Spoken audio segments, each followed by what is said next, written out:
So we have two different topics that we can head to tonight.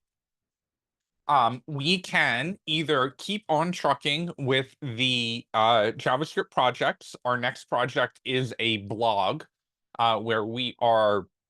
I want to say that it is a little bit easier because it uses the same concepts that we used in the movie theater app.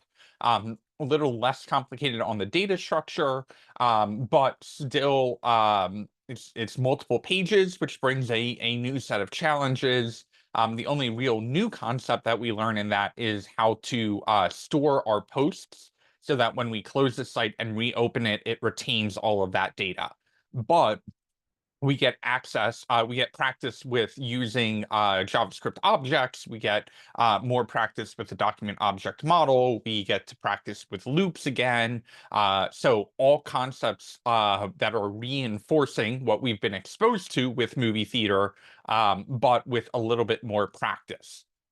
The other option is starting class tonight with a self-assessment, right? And the idea of that self-assessment is reviewing kind of all of the concepts that we've covered so far when we use those concepts, and then kind of ranking yourself based off of how familiar you are with those concepts. So if we don't do the self-assessment tonight, we will do that after the blog project, which takes a couple days to complete. The reason why I would encourage you to do the self-assessment is because it gives you an opportunity to step back and say, hey, I'm feeling a little overwhelmed with all the JavaScript that's going on, but by being able to identify the concepts, I get a better opportunity to say, hey, these are the things I need to practice with a little bit more, or oh, I realize that I have questions about that particular thing, but I didn't know what that particular thing was called. So therefore, I don't know that I had questions about it, right? So it's an interesting option for you guys to pick because you may say, hey, we've got a couple more weeks of JavaScript left. Let me get a little bit more experience with a project that covers a lot of these topics, and then let me do the self-assessment. Or it gives you an opportunity to say, hey, I got a weekend coming up. OpenHack is next Tuesday. I may have questions about these concepts that I didn't even know about. Let me get this self-assessment out of the way, so I know what things I need to invest a little bit more time into. So I kind of kept on going back and forth of which one makes the most sense for you guys. Do we do this assessment next Thursday or do we do this assessment now? And so I couldn't come up with an answer to that. So I thought it would just be better to ask you guys. So do we have any questions about either option before I launch the poll? Just to repeat, if we do the self-assessment today, does that mean we can't do another one? You said next week?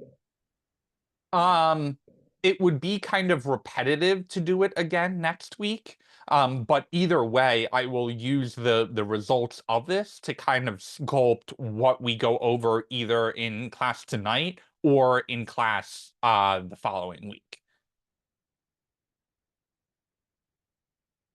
What is the format of the self-assessment? Yeah, very good question. So it is just a Google form, and this does not impact your grading at all. It does not impact your stipend. It does not impact your grading Canvas or anything like that. But the general idea here is that we go through this and I will kind of talk through or code through an example of each one of these concepts, right? So HTML page structure, we're going to talk about the HTML tag, the head tag, the body tag, what the exclamation point enter does. We're going to talk through an HTML element, do an example of that, show you what attributes are. And then that jumps all the way down to DevOps, right? Things that Nathan covered. It's also going to include JavaScript, right? So we're going to do an example of console.log. We're going to cover the console. These are this review is meant to be more of like a memory trigger than it is meant to be a this is the first time that you're learning it. But we will go through each one of these concepts. Some of them will just be a sentence or two. Some of them will be like a little code snippet. And then you'll be able to answer that question yourself in the Google form before we move on to the next topic.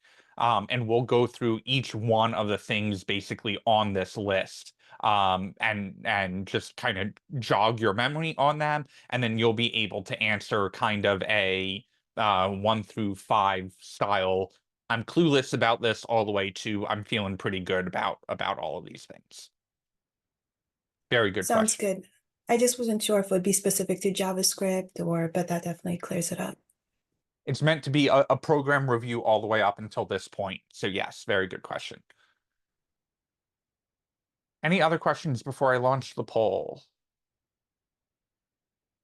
And again, I don't want you to feel like you're missing out. If you're like, hey, I want another week of experience with JavaScript before I answer all of these questions, that is totally fine with me. If we don't do this now, we'll do this again in a couple days or in about a week from now. Will this take the whole class tonight to do the self-assessment? It depends on how many questions pops up.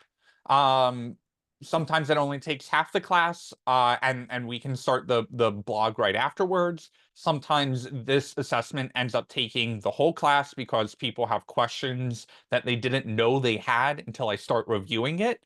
And then it triggers those questions, which is one of the best outcomes that can come from the self-assessment is, you know, it actually triggering things that you didn't know that you wanted to ask questions about. So hopefully it takes the whole class, but if it doesn't, that's also totally fine.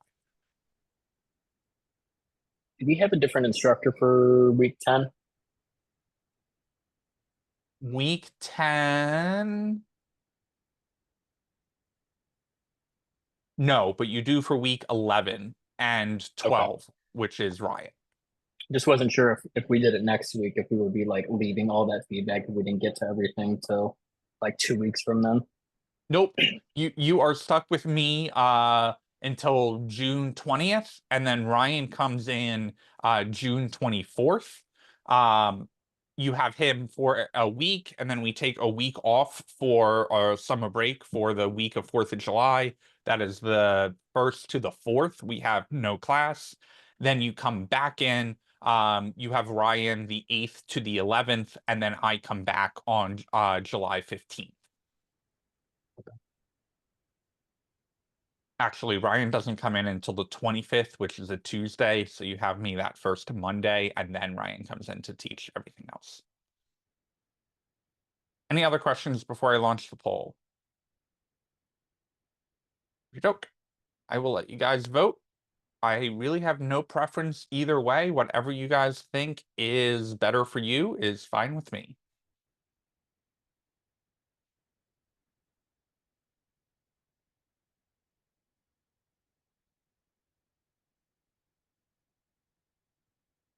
And there is an even number of people in the class tonight, so help me God. You SOBs.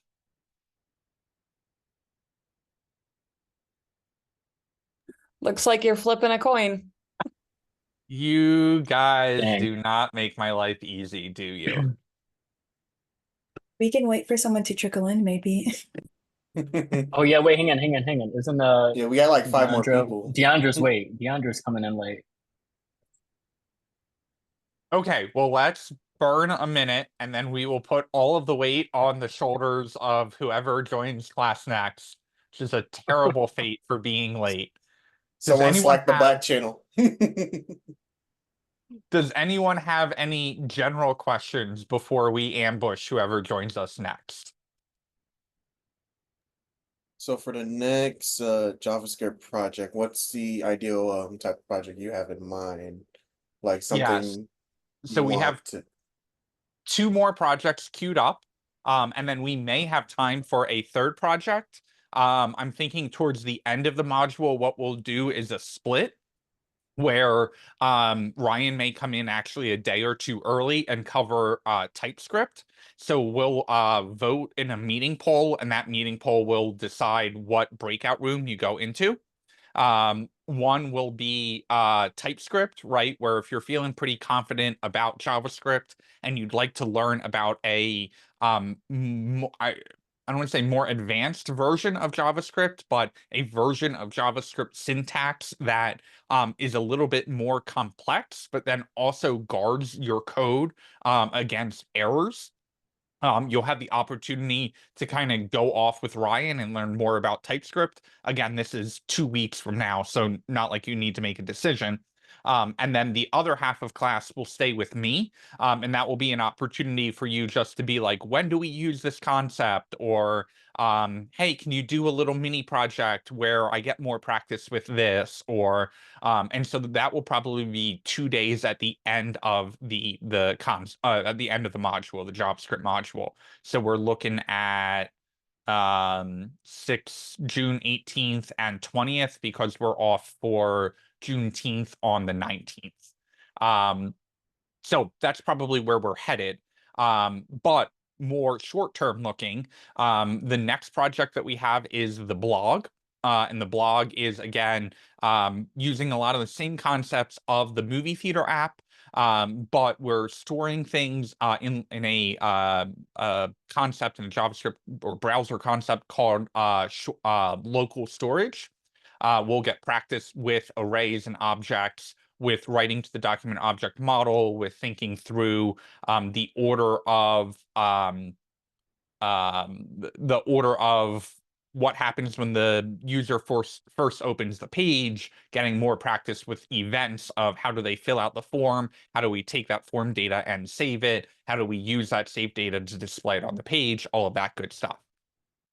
The project after that is tic-tac-toe, where we actually dive into algorithms a little bit more about thinking about, well, when the user does this, how do we figure out where the computer plays? Still document object model, still using a nested array or an interdimensional array or multi-dimensional array. But we, for the first time, start thinking about like, how does the computer know where to play? Can we make the computer smart? Not quite at the level of artificial intelligence, but start thinking about, hey, I need to write some algorithm that will figure out where the computer plays. And then, like I said, we'll finish up with splitting the class and saying, hey, if you're feeling more confident with JavaScript, let's give you exposure to TypeScript. If you're not feeling as confident with JavaScript, let's figure out where you're not feeling confident and do some kind of ask me anything JavaScript related style class, where we spend 30 minutes on each question, reviewing that, coding something out, making sure we understand it.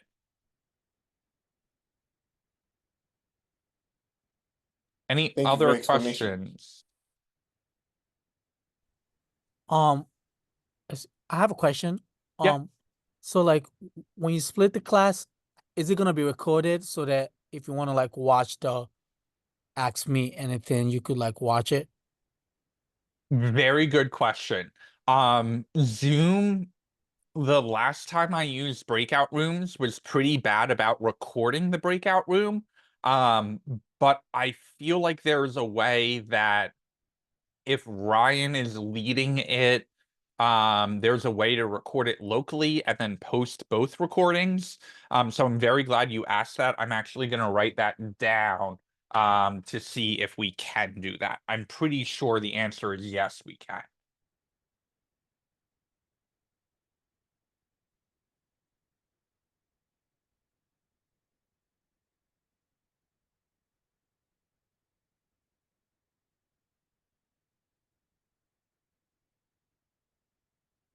I just added that to my list, so I will look into that. That was a very, very good question.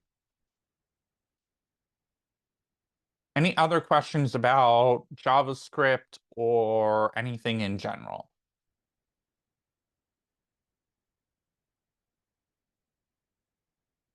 Okay, well, I think I have stalled long enough and no one has joined, unfortunately. So I'm going to think, if I were in your shoes, here's where I would be at. I'm either feeling pretty good about JavaScript, at which point the self-assessment should be a good opportunity to say, like, yeah, I've got this, right? Or I'm not feeling good about JavaScript, And I really would like hey, let's break this down into concepts so that I can either build my confidence and realize that I know more of this than I thought, or for me to say, hey, instead of getting lost in all the different resources that are out there about JavaScript, I need help narrowing it down and saying these are the concepts I need help with, and these are the ones that turns out I do know more than I think. So I think we should push ahead with a self-assessment because I would rather know those things earlier on and be able to fix them, as opposed to getting all the way up to the summer break, having our midterm pop up on us, which is now exactly a month away, and then being like, oh crap, turns out I really do need a little bit more help. So while the option of pushing off the self-assessment is totally valid so you get more practice with it, I also do think that it is worth doing sooner rather than later, so that you've got a more accurate gauge of where you guys are at. So, yep, no one joined. I thought if I just took a breather, maybe someone would pop into the room. You guys are forcing me to make decisions I didn't want to make, and yet here we are. So I'm going to share a link. Oh. Anwar, Oh, welcome. soon. Were you part of the poll of where we would like to head tonight? I don't think I've seen it. Okay. We have two options. I'm putting all of the pressure on you because the poll was totally split. That is not a fair thing to do, and yet here we are. We have two options for class tonight. We can either dive into another JavaScript project, at which point you get more practice, and then after this project, which will take a couple days, we'll do the self-assessment. Or we can do the self-assessment now, which is basically a review of all of the concepts that we've covered in class up until this point, and then we would do the JavaScript project starting on Monday. Which way are you leaning? I would say regular course content first and then do the self-assessment later on. All right, you've made the decision, and so that's where we are at. Democracy at its finest. So we will do the self-assessment. We will start the JS blog project tonight. That will take us Thursday tonight and also probably Monday. Tuesday we are off from class for Open Hack. So Open Hack 6 p.m. at Common Space. I will definitely be there this time. I am sorry that I sent you to your first one without me being there. But hopefully it was a positive experience for you guys. I will be there next Tuesday at 6 p.m. We are trying to organize a job recruiting agency to come in Tuesday at 5:30. I will confirm that on Monday. You'll be able to ask Jordan, who's a graduate of the program, any questions about the company that he works at, things about getting like your resume ready that you're working with Laura. That will kind of be a good transition into actually having your resume work for you, represent you. That will be also open to any alumni of Careers in Code, not just existing students as well. Or you may say like, hey, I'm definitely interested. I'm definitely, want to be ready for the job market, but I'm still a couple months out. Is there anything that you would recommend?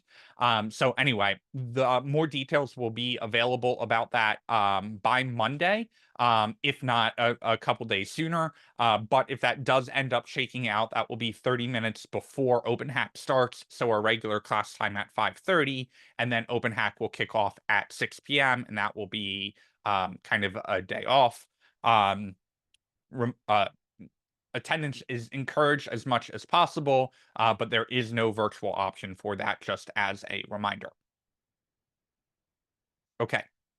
With all of that said, because it was a vote, I am going to share the JavaScript self-assessment, but ask you guys not to fill it out until we do a review of that.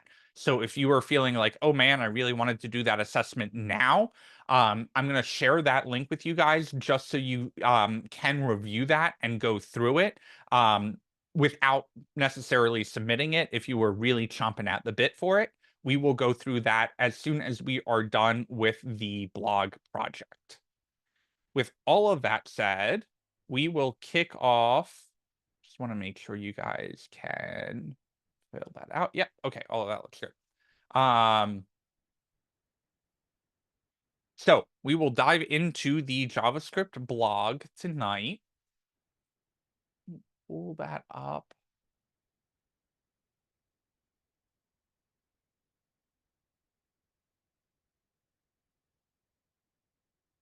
We will get started. If you want to get a jump start on creating folders, you totally can.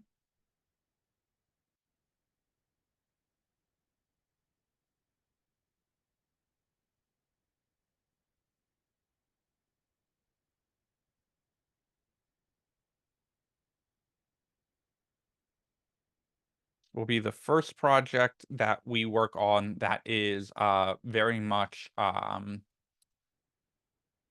multiple pages, which is kind of fun to work with. Okay, I'm heading to my code, to my week 8. I am making my day 4 folder.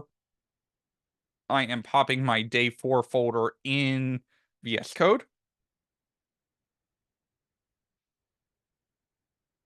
Okay. I am going to create a file called index.html, one called script.js,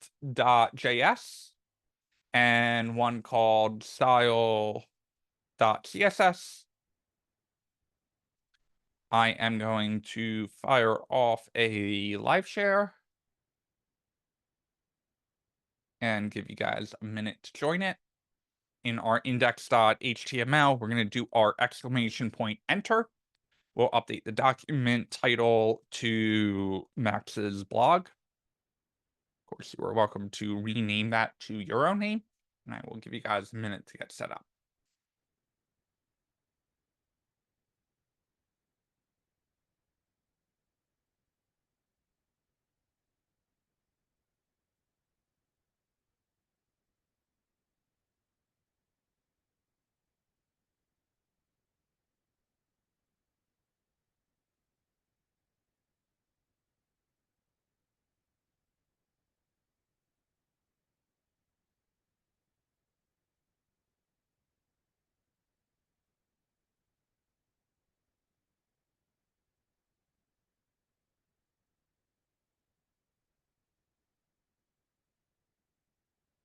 Okay, so whenever we start a project, we kind of want to think through the project requirements, right? What does this website need to be able to do by the time that we are done with it? Well, we've all probably been on a blog. We may not have necessarily been administrators of a blog or blog authors. So we kind of want to think through, okay, well, what does a blog entail? And what are the different pages, right? Because oftentimes we get to this point where we've got our file set up, we've got the blinking cursor, and we're like, how do I even start, right? So we're thinking about this and we're like, all right, what shows up on a blog's homepage? It's usually not the entire post. Usually what shows up on the homepage is a little snippet, a little example of the blog post. And then what happens on that? Well, there are usually two options, right? We can either click on that post to read the whole post, or there's usually some link that allows us to sign in, right? And then once we sign in, where does that sign in page take us? Well, it usually takes us to a page that allows us to see all of the posts. From those posts, we are either able to edit an existing one, or we're able to post a new one. If we click on the new post button, we need some kind of form that allows us to write in that blog post, right? And when we think about a blog post, there's a couple pieces of information. There's the title, there's the author of the blog, there's the time that the blog post was written or updated. And then of course there's the body of the blog post, right? All of the details about it. Maybe that blog allows us to upload an image. Maybe that's something that we shoot for next. And then finally, we need to make sure that after we create all of those blog posts, we're able to make sure that they get displayed to the end user. So the way that I start projects is I like to build out almost all of the front end, because my brain has to quite literally do code switching, right? I have to say, all right, I'm in HTML mode. I'm thinking about opening and closing tags. I'm thinking about all of the syntax. I'm thinking about pulling Bootstrap in. I kind of like to build out the entire interface and then be able to switch my brain into JavaScript mode as much as possible and write all of my JavaScript all at once.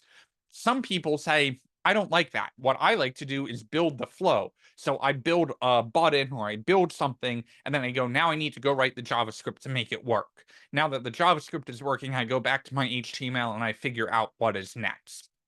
So that's total personal preference. One way is not necessarily better than the other. It's more about thinking about how do I write code most efficiently. And like I said, for me personally, that's build out almost all of the HTML and then going back into that HTML, make it interactive, make it all work. So I'm going to start with the HTML. I'm going to reach for my best friend in building any kind of interface, and that is, of course, Bootstrap. So I'm going to open up a new tab, and I'm going to go to getbootstrap.com. I'm going to go to the docs. I'm going to scroll down to the link tag, and I'm going to grab that. If you want to grab it from a former project, that's totally fine. But I find for the most part, it's quicker to go grab the latest version of Bootstrap from the website. So I'm going to copy that. I'm going to head to my index.html and paste that link tag in. I'm also going to add a link rel style sheet and an href to the style.css that I have already created. And then I'm going to get started with my interface. So oftentimes when we go to a website, we don't want to just get the content right at the top of it. We want some kind of introduction to it. But before we can even put an H1 in that says, hey, you're on my blog, we want to think about this as, well, we want to put all of this content in a container. So with Bootstrap, of course, we have two options for containers. We can do a container fluid, which will make the content go almost all the way to the edge of the screen, or we can do a regular container. Usually the way that we decide between the two of those is if we're doing something that is very graphic heavy, if we're doing something that has a really cool design, if we're doing something that we want to go to every pixel of the website so that we can play around with it, we do a container fluid. But whenever we're working on a more text heavy website, we want to use a regular container instead. Why is that? Well, think about reading a book. It's much harder to read a book that is, 5 feet wide than it is 2 feet wide. Why is that? Because when we reach the edge of the book, it's much easier for our eyes to go from the right side of the page back to the left side of the page if the distance it's traveling is smaller, right? It is less eye strain. So because our blog is going to be very text heavy, I'm going to decide to use a regular container instead of a container fluid. And that's something to think about for your capstone projects, because you've reached that point now where you should be having a capstone folder on your desktop. You should have your index.html set up. You should have your Bootstrap link in there if you are using Bootstrap, which I encourage you to do. And you should be thinking about, hey, this weekend, if I haven't already, may be a good starting point to take all of the wireframes and mockups that I created and showed off and start building out all of my code. So all of that said, we're going to dive in with a div class equals container. I will put my end of container comment in here. So I know I'm not going to get lost in my div soup. I'm going to create my each one that says Max's blog. And I'm going to make sure that that content is showing up not in Times New Roman. If it is showing up in a different font, that means our Bootstrap is working. If it is not showing up like this, then we know there is a problem with our Bootstrap content.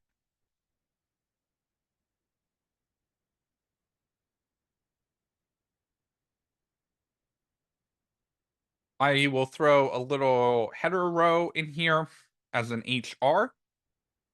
So we get a line across to separate out our title from the content underneath it. And I'm thinking about this and I'm like, all right, I don't really want it to be going straight down the page. I think that that's going to be very visually boring. If anyone loads my blog, I don't want them to load this and then be like, oh, this is just a really long list of all of these different blog projects. So instead, I'm going to break this up into columns and do a grid kind of layout. So I'm going to do a div class row. And I'm thinking about this as how much is too much. I think doing it with a left and a right column is not going to be visually enough separation. So instead, I'm going to break this up into 3 col4s.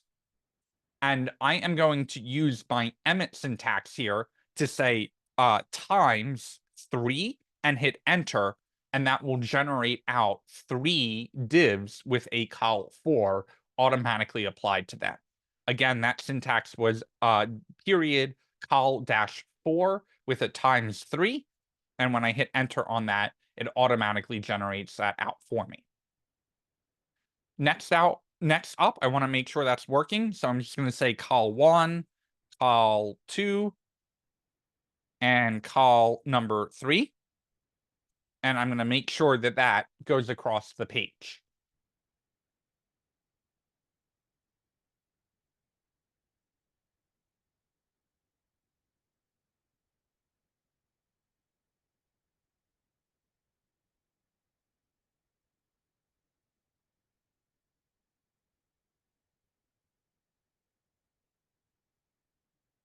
If all of that is looking right, now I'm thinking about, all right, what shows up in each one of those columns? Well, my blog posts are going to have a title. And then what other information do I need about a blog post, right? And this is something that you should be thinking about on your capstone. Hey, I'm keeping track of a bunch of different things that will eventually be in my database. What are the different form fields that I need to store in my database about either this plant or this? You guys have capstone ideas all over the place, right? But think about what are the individual fields I need to store. Well, for a blog post, I need the title. I need the content or the body of the post. I need to keep track of the author who wrote that because there may be multiple users on my blog. And I also need to keep track of the time that that was written, right? And so now I'm thinking about those 4 different pieces of information. And I'm like, I'm wondering if there is something that is already made that will actually lay all of that out for me and do some styling. So I'm going to head back to the Bootstrap website. I'm going to scroll down. And one thing that we use a lot is this notion of a card. And this card will let us put an image in if it exists. It has a title, it has a little snippet, and then it has a button to actually click into it. And I'm like, yeah, you know what? That's kind of what I want. I can do my blog post here. I can figure out how to inject in my author and the little example of that content. And then I can click a little button here to see the full post. So I'm going to scroll down. I'm going to take this entire div right here. I'm going to copy that to the clipboard. I'm going to head back over and I'm going to delete out where my col1 is and go ahead and paste that in. And I'm going to go over to my blog and make sure my card shows up.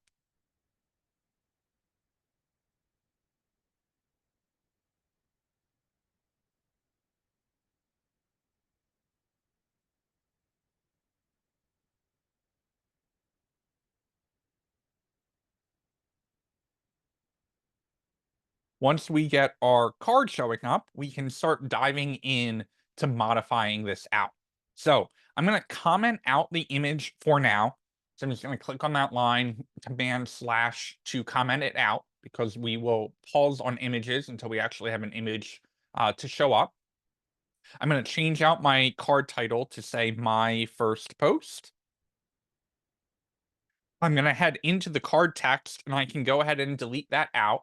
And I'm going to start breaking this out into the different pieces of information I want to show up there.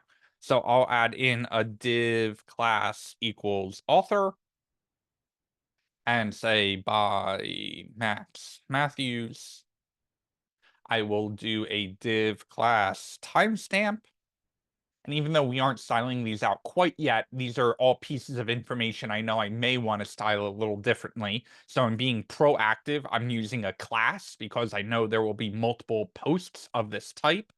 And I am using names that obviously relate to the data. I'm going to say 3 minutes ago. And then I will also put in some p tag of example content from this blog post. I will save that. I'll come down to this BTN and BTN primary. I'll say read more. I'm going to save that. I'm going to come over here, and this is what it looks like.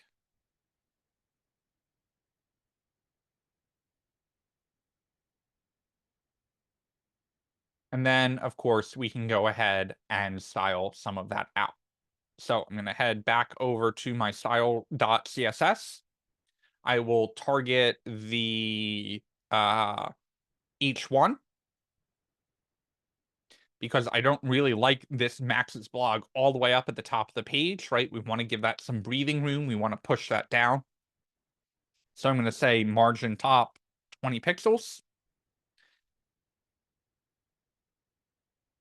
That did not apply. Make sure that you've got your link tag to your rel style sheet, hrefstyle.css here. If it did apply, you should get a little breathing room up on the top of that. I think that this is an awkward gap between right here and right here, right? And that could be because of our image. That could be just the default bootstrap styling. And so we could guess, right? And we could be like, oh, maybe that's padding. But lean into your inspection tool. Those are your friends.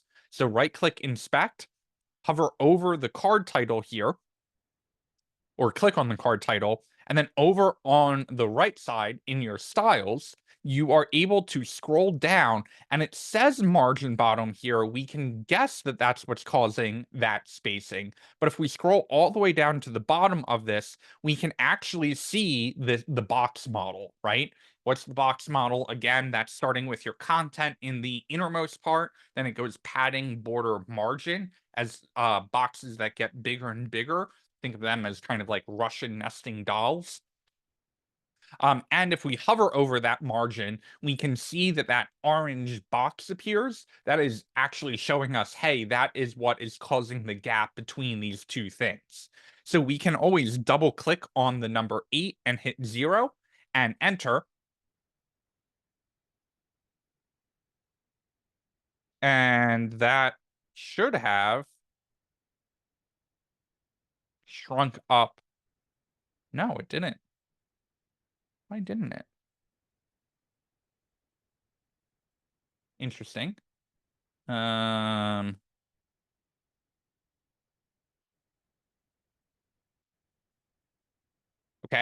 never mind. It's on the card text itself.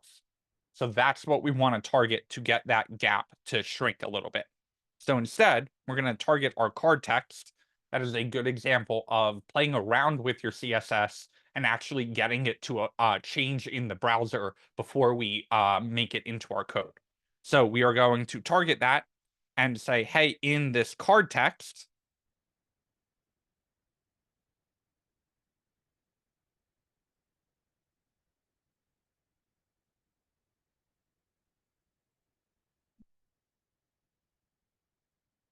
okay, we'll just roll with that. We're going to change the margin on the... Sorry, this is really confusing me. Why is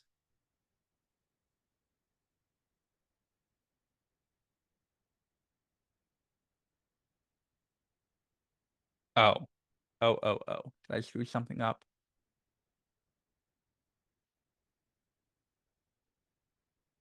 The card text is a P tag.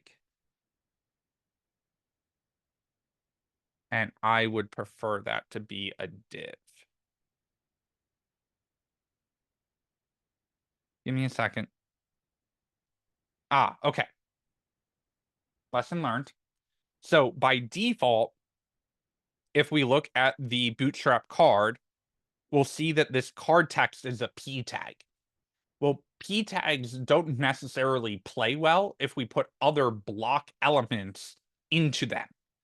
So what ended up happening here is when I was trying to adjust this styling, I couldn't figure out why this card body didn't play right with my margins here. It ended up being because I had things inside of this card text. You can see this P tag is actually like empty. It's confused because I have things inside of it, and it's like those aren't inline elements, those aren't span tags. So in order to write the valid HTML to have the styling applied properly, I'm going to change this P tag right here to a div. So this class card text becomes a div. And now when I target my H5 right above it and set the margin down to 0, it does the right thing and moves that text up. So lesson learned, P tags don't necessarily like having other block elements in them. They only like having other inline elements in them. So I'm going to modify that Bootstrap HTML a little bit. I make that a div. And now in my CSS, I'm able to target the card title and set the margin on it, the margin on the bottom of it, to 0. So I'm going to go ahead and save that, come over here. Now I've got that laying out the way that I want. I'm going to go ahead and target my author and make that a font size of 14 pixels. And I'll also target my timestamp just to shake it up a little bit, make it visually different. I'll shrink that down a little bit, make it a color of gray, and also take a look here. I don't like the gap between those two, so I'm going to hover over that. I have no margin on the bottom of it right now, but I kind of want there to be a gap between all of this information and the post itself. So I will target the timestamp and add a margin on the bottom of that of 10 pixels. I save, I come over, and just with a couple lines of CSS, I'm feeling much better about the look of that post.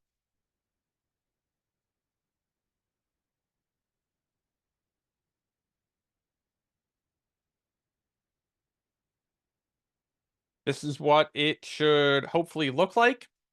We've got one last thing to do that drives me absolutely nuts. Up here by default, the style goes to a width of 18 and REM, which is a relative measure. I don't want that, right? Why don't I want that? I want my column to decide the width of the card. So instead, I'm going to take this width 18 REM out, and now all of a sudden you'll notice my col2 comes back. Where did my col2 go? It was actually hiding underneath the width of my card. And I'm like, no, I don't want to hard code a width. The grid is doing all of that layout work for me. Just default the width to 100%, which is what the browser does by default, because the grid system is doing all of the hard work for me.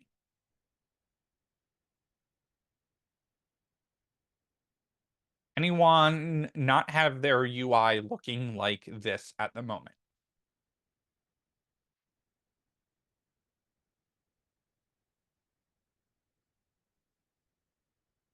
Okay.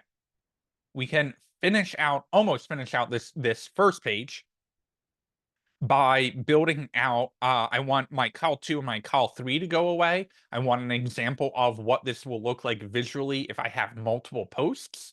Of course, we'll be using our JavaScript to generate all of this out eventually, but for now, I'm going to take my div class card, and I'm in div soup here, so let's clean some of this up.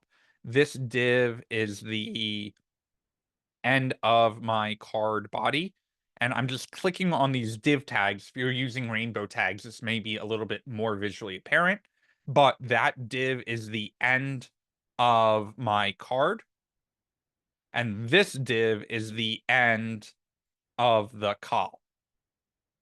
So I'm going to come back up to my div class card, copy that, come down to my col2, delete that out, and paste in my entire card.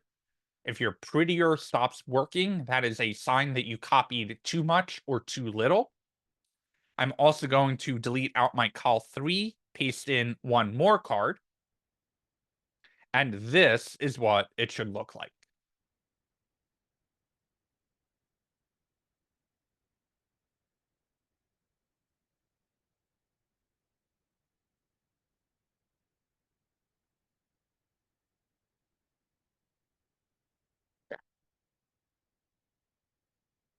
Go ahead and save that. Does anyone need help up until this point?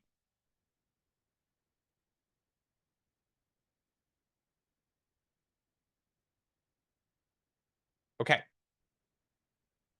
Now, if all of our data is here, I'm also thinking about, all right, what's the user flow here, right? I need the ability to actually be able to write a post that shows up here. So I'm going to come down to the end of my container, and I'm going to add a div, and we'll call it links. I don't know if we need that class yet, but we'll be proactive.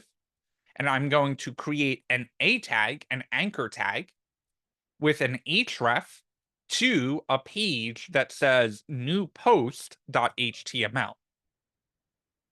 And I will call that new, we'll call it write a post.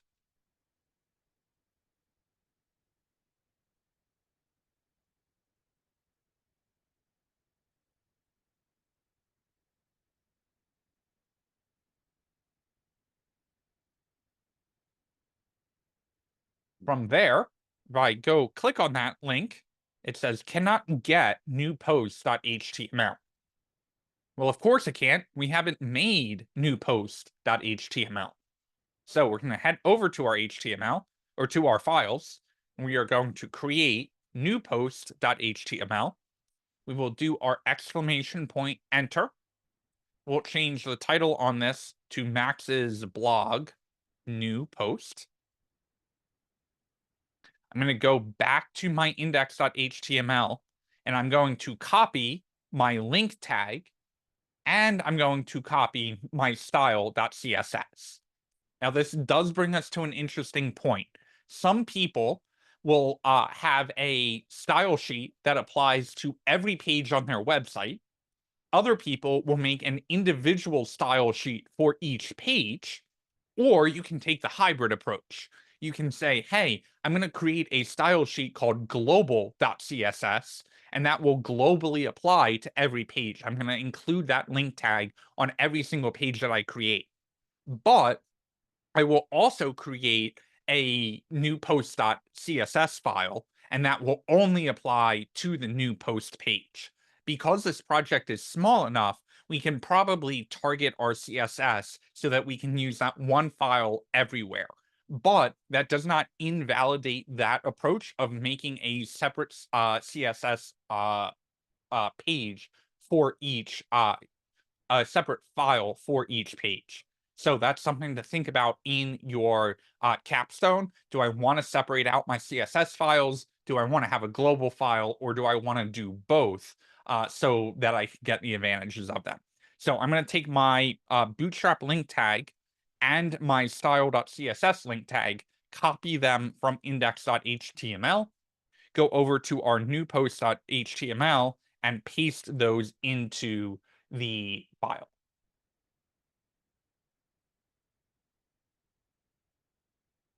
I come back over to my browser, I can either hit the refresh button, or I can hit the back button and click on write post, and I get into my blank page.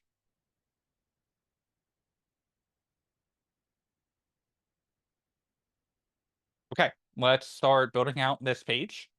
I'm going to start with a container.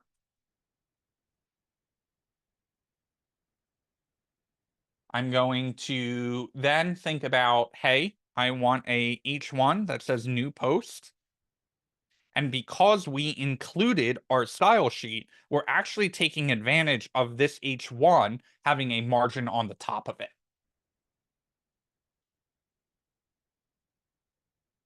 Then I am going to add my HR to keep the same style as my homepage.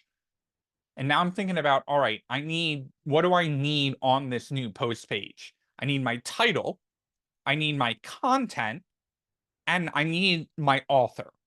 Now, eventually down the road, we'll replace author with whoever is signed in to the blog. And what about timestamp, right?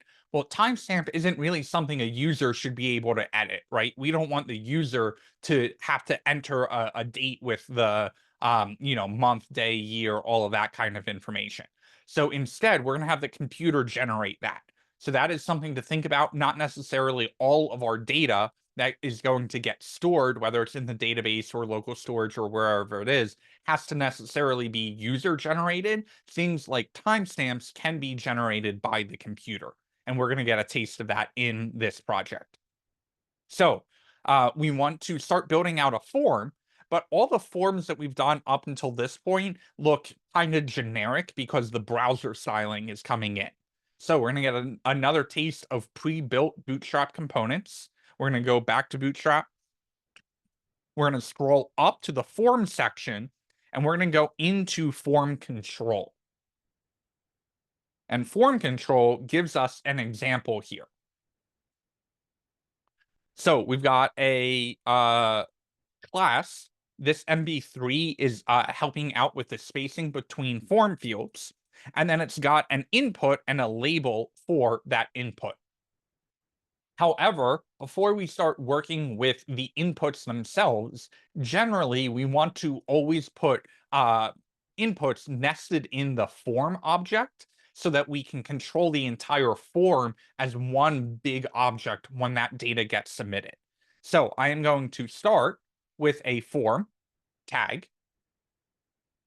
And then I'm going to say, hey, I would like a form field to show up just like email address does here. So I'm going to take this entire first div class MB3, copy that. And again, I'm in forms, form control over here. I'm going to take that first one, come into my form, and go ahead and paste that in. Now, we've got a couple more fields here than we are used to. There is something in here for this for. And basically, this for tells the browser that whatever this label is actually connected to this input. Well, why is this important? Because one thing, if you click on the email address label that actually shows up in our browser, you'll see it focuses the form field for us. That's nice. But for accessibility reasons, we also want the screen reader, if someone is visually impaired or using a screen reader for another reason, to know that, hey, this label is actually trying to tell you what data is supposed to go into this input field, right? Because otherwise, it's going to say email address, and there may be 15 different inputs on the page, and the browser doesn't know which two are connected. So whatever we put in the for right here needs to match whatever the ID is down here. So we're going to put in, instead of an email address, we're going to put in the title of the blog post. And then we will say title input. And that is going to link to the ID of title input down here. Of course, we are not actually collecting an email. We are just collecting general text. And finally, we need to update our placeholder and say your smart title goes here. I don't know why I.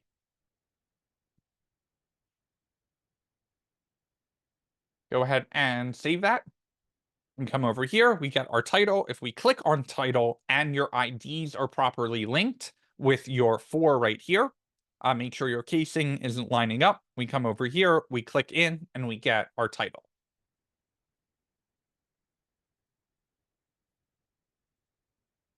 Pausing there because I know we are just cranking through some boring HTML, but does anyone have questions so far? Does anyone need a breather or a minute? Anyone not have their HTML working as expected?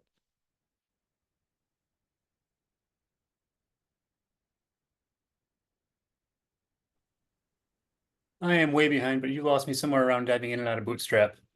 Okay. So we'll take a breather and let you catch up for a second. When you are that far behind, sometimes it's easier to kind of just like read through the HTML and see if you have any questions about the specific HTML. There are 2 things that we've used in Bootstrap so far. One is under this form control right here. The form control is just giving us an example of an entirely styled form.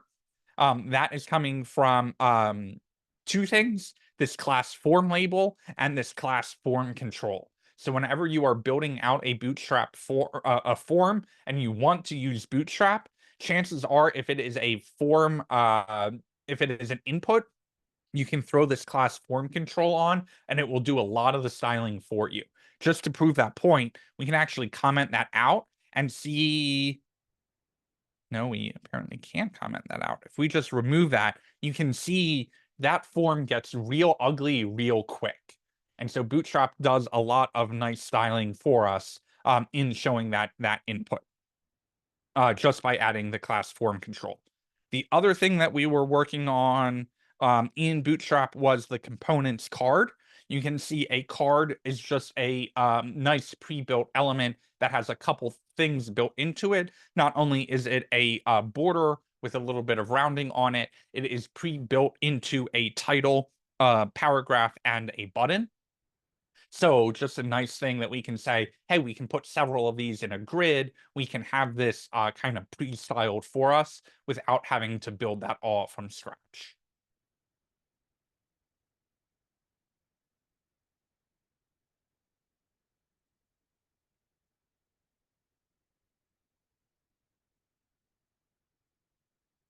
We'll give you just we'll take a 2-minute breather to let you guys catch up here because I know we're going kind of fast, but at the same time it's not new content, so we will try and balance that out. But I will give you guys a breather to catch up here. If you are all caught up, feel free to review the code, see if there's any part of the code that you are not familiar with.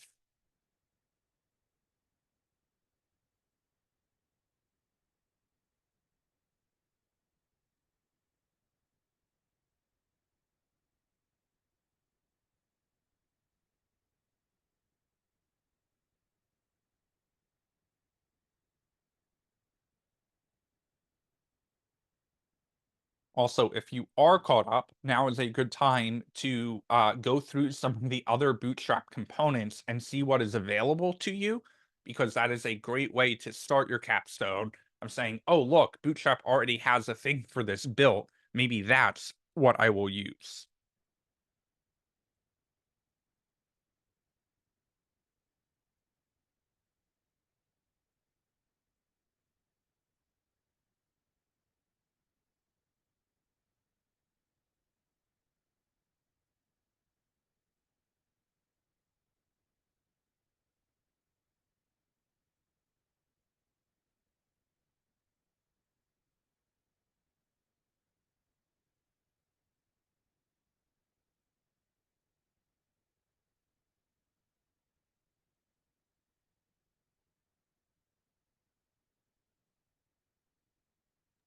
I have a question.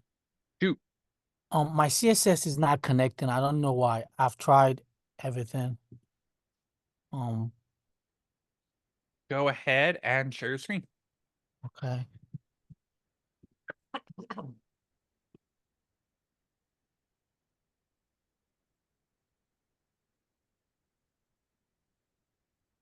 Okay. I don't see any problems with the link tag there. So let's look in your style.css. I don't see any problems there. And yet we definitely don't have that margin at the top. Okay. Let's just refresh and make sure it's not a live share problem. It is not. Here's our problem. Our index.html file is not inside of our day 4. And we know Oh. that because if we collapse that, index and new post hang out outside of it. So what Okay. we can do, I'm going to stop the live share because or the live server, because it doesn't like when we move files around. Then if we move that and the new post into the day 4 folder, Okay. and then I'm going to reopen this folder just so the live share doesn't get confused. So I'll go week 8, reopen day 4, pop that open. And now in the index.html, I will go live there. And now we've got that space and the timestamp is the right size and you are good to go. Of All right. Thank you. course. I'm going to start a poll to see where you guys are at. The other option, of course, is that we can always, you can always kind of go along for the ride, and then just copy the entire interface. I will slow down when we get to the JavaScript side of things, but just kind of want to poll, see where we're at, and go from there.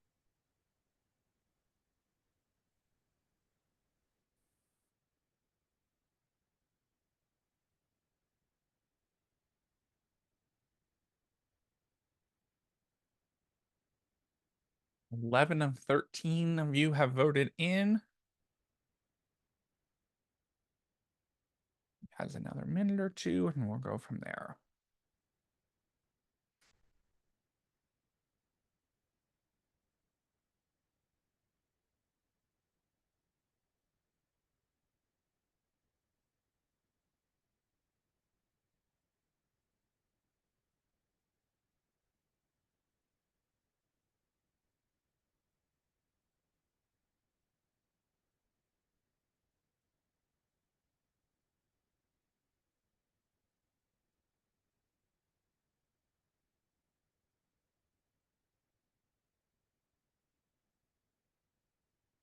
All right. Anyone need one more minute? Going once. Or have any questions, of course.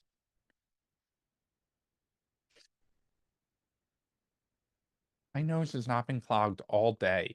And of course, as soon as I need to actually talk and teach, my nose clogs. All right, let's keep rolling here. We are going to move on to the next part of our, I'm not sharing my screen.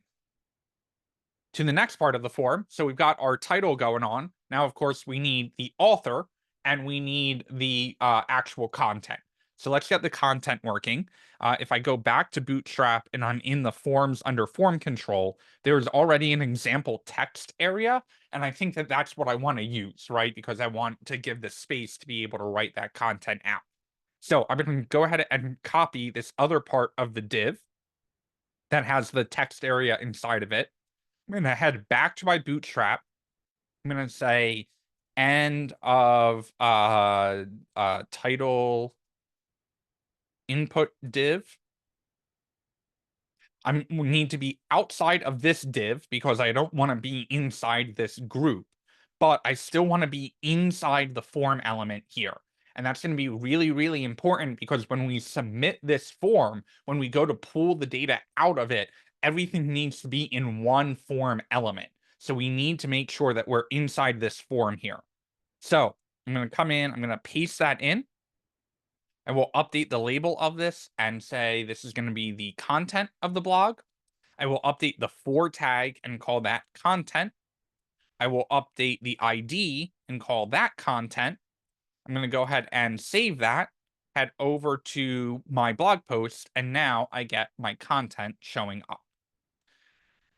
So we update the for, we update the label itself, we update the ID, and we are good to go. I need 2 final elements in my blog. So I'm going to or in my form. I'm going to come up here to this div, copy that div one more time. Again, make sure you do not get the opening div tag. We're not taking the text area. We're just taking that first group, that first div. I'm going to copy that. I'm going to come down and I'll add a comment here, end of div for content text area. I'm coming outside of the div MB3. Oop. I'm going to paste that in. And then I'm going to change the for and I will say author. I will say author, leaving the classes the same because I want Bootstrap to apply to them.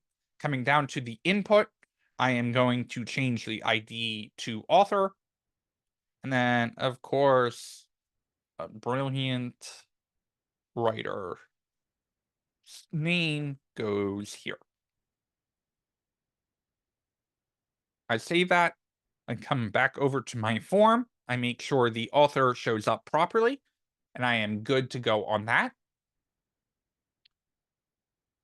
We've got one more piece of HTML to write, and then we will be in JavaScript land for the rest of the evening. Please try to contain your excitement.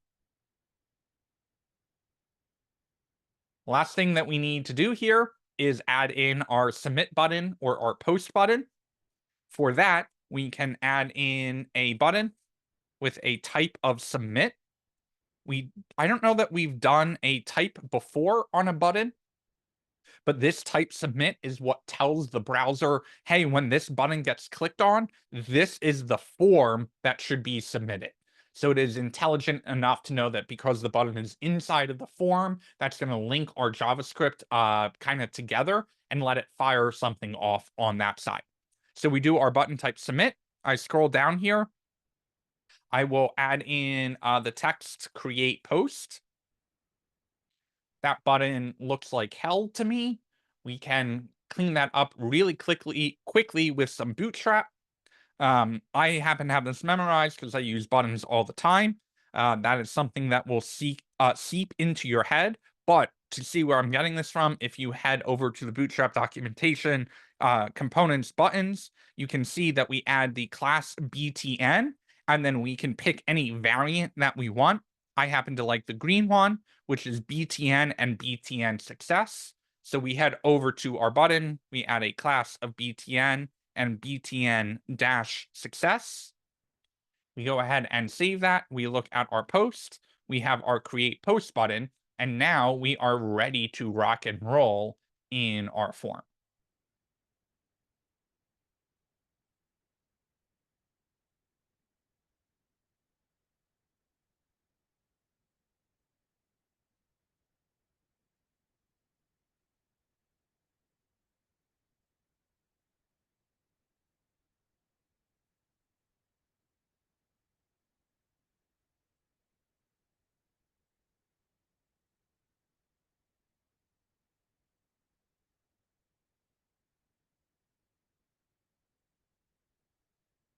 The head's moving, so I will give you a minute to catch up on this, and then we will dive into our JavaScript.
Need a minute.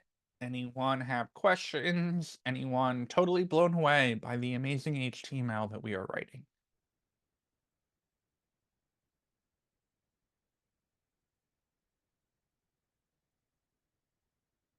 Doke. Only 13 minutes from break. Let's see what damage we can do in our JavaScript.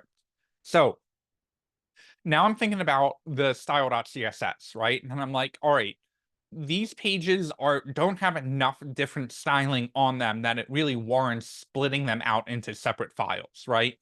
But when I'm thinking about our JavaScript, I'm thinking that the reverse is kind of true, right? The way that we create a new post on the page is going to be very different than the way that we read the posts and generate out the HTML for them. So in this situation, I do think it is worth splitting out the JavaScript into separate files. But that same kind of thinking also applies to our CSS that it does to our JavaScript.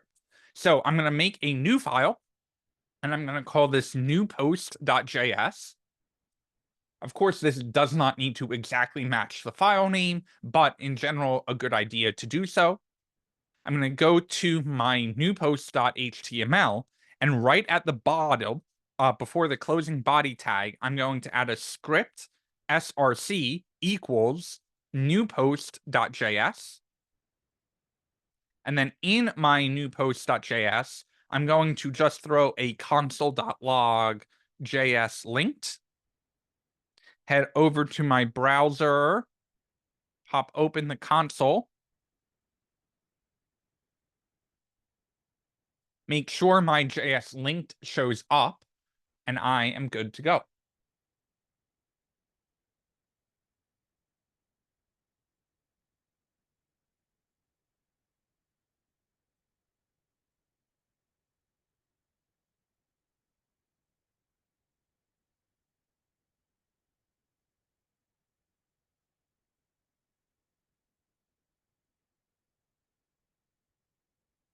Okay, now that I've got all of that built out, what's next? Well, I always like to think of a user, right?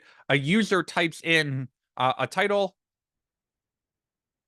some content, my name, hits the create post button, and right now it just clears out the form. And I'm like, okay, well, what's our objective? We always want to have our objective spoken out in English as a sentence so that we don't get lost when we're trying to accomplish it. So, what is our objective? Our objective, and it will be probably until the end of the night, I need to take this data, this form data, and save it somewhere so that when I get back to my homepage, the homepage shows those posts. Okay, let's dive into that. In order to be able to get this data, we're talking about interactivity here, right? We're talking about this thing should happen when the user does this thing. Well, that means that screams JavaScript to me, and because the user is doing it, what concept comes to mind in JavaScript? An event. So that's the event that we want to hook onto. We're going to go up to our form tag, and we're going to say on submit, create post.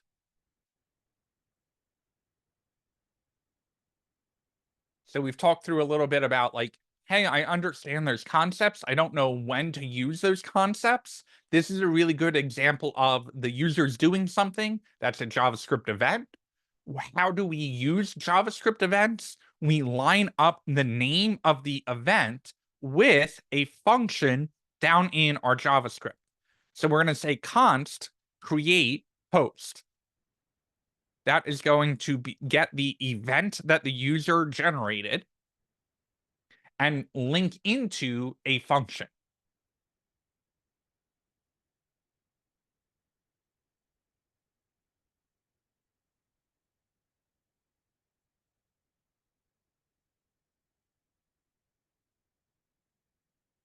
Now we're going to console log out,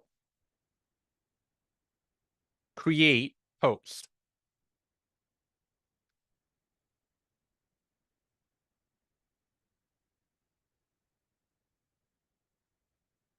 So I go ahead, I save that. I come over here, I type A, B, C in with the content. I hit the create post button, and something funky kind of happens. The form kind of clears out, and it like scrolled me back to another spot. And where's my create post? Not in the console. Now I'm confused because I'm like, well, if it couldn't find my on submit create, it would help if I spelled on submit right, first of all. Make sure on submit is spelled properly here, because I clearly cannot spell. But we still have that same problem. If I say ABC and hit create post, it's clearing out the whole page. And I'm like, well, if it couldn't find my create post, it would be throwing an error, and it's like, I don't know what create post is supposed to be, right? So the problem isn't that it can't find this function. It's actually an annoying feature of every browser, right? What it's trying to do is it's trying to take the data and actually submit it to a server that generated out this page. But I'm like, I don't have a server, right? I don't have a backend. I don't want you to submit this data by reloading the page. I want to control what happens there. Well, the default behavior is to submit it to the web server. We can prevent it from doing that default behavior by saying event.prevent default. This is a function that is built into JavaScript that says, hey, browser, you're not doing me any favors here by the default action. Hold up, I want to do something instead. So this event.prevent default is a very important thing to remember whenever you are working with forms to prevent it from refreshing the page, clearing everything out. To make sure that's working, we're going to type in ABC, hit create post, and now the page should stay the same, and we should see create post in the browser or in the console.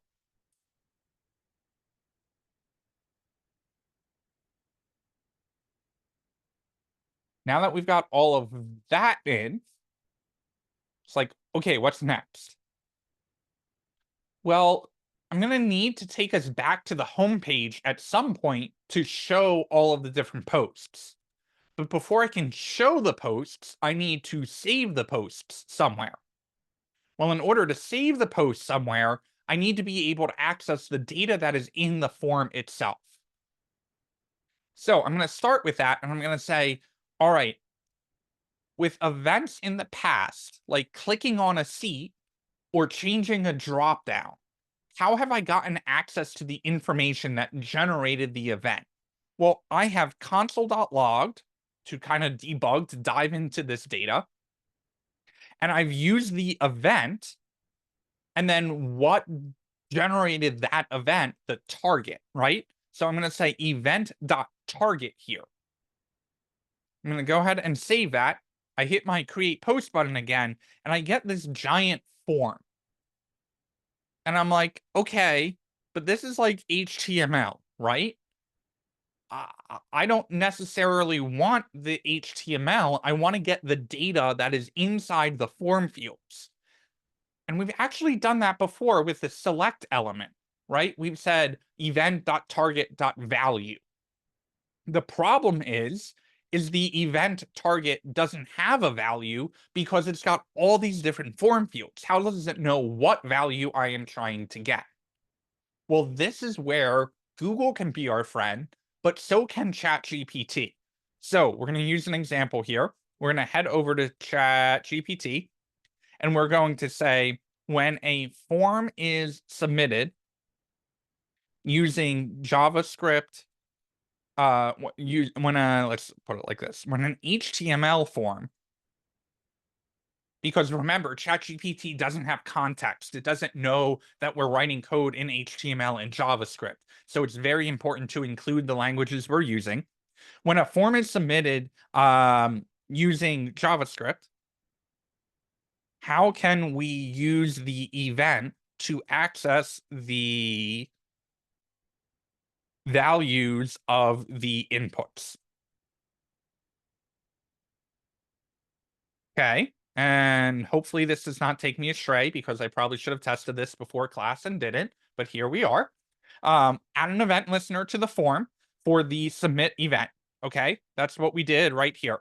So we're like, cool, we're on the right path. Prevent the default form submission using event.preventDefault. Oh man, it's almost like I know what I'm talking about. Okay, we did that. All right, what's next? Use the event object. Okay, we're kind of doing that to access the form elements and their values. Okay, well, that's what we asked you to do, smartass. Like, show us how to do that, right? So we come down here. We see that they're inputs. We see that those inputs have IDs on them. And now we can say, hey, the form is coming from document get element by ID form. Okay, but we can get access to that form by just using the event target. So those are two different ways of accomplishing it. But if we go into the elements of the form, we can use name and email that happen to line up with the ID, name, and email here to get out their value. Okay, let's try that with one, and then we'll go on break. We're going to say, hey, our const form is going to come from the event target. And we would like to store the title of the post by going to the form that we just created right here. And it says that I can use .elements. So I'm going to do .elements. And I need to grab the title input and then the value from the title input. And finally, I'm going to console log the title out so we can see if that is working. So I save, I come over, I type title in here. Some title is a better example. I hit the create post button, and now I see some title in my console. And if you're like, all right, but it's a lot of steps, how would I get to that? You can always break down your console log here and say, hey, I'm going to log out the form.elements. Now, when I hit create post, I get this array of all of this data. And I'm like, okay, well, how do I break that down a little bit further? Well, according to ChatGPT, I can just use the name. Where's the name coming from? That name lines up with the ID name up here. That means that if I say .title input, I should be able to get more details about that. So now I hit create post and I see this input and I'm like, okay, I want to dig a little bit further down into that. What do I want from this input? I actually want the value. I save, I type a title in again, I hit create post, and I get out the data I'm looking for.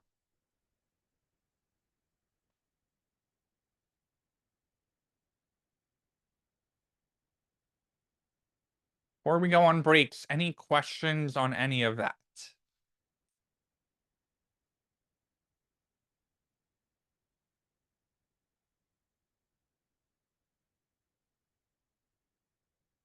Okie doke. Go on break, be back at 7:25, and we will start with any questions that may pop up and also debug. Important to take a break, so if you don't have it working yet, that is okay. We will get you working after break. See you at 7:25.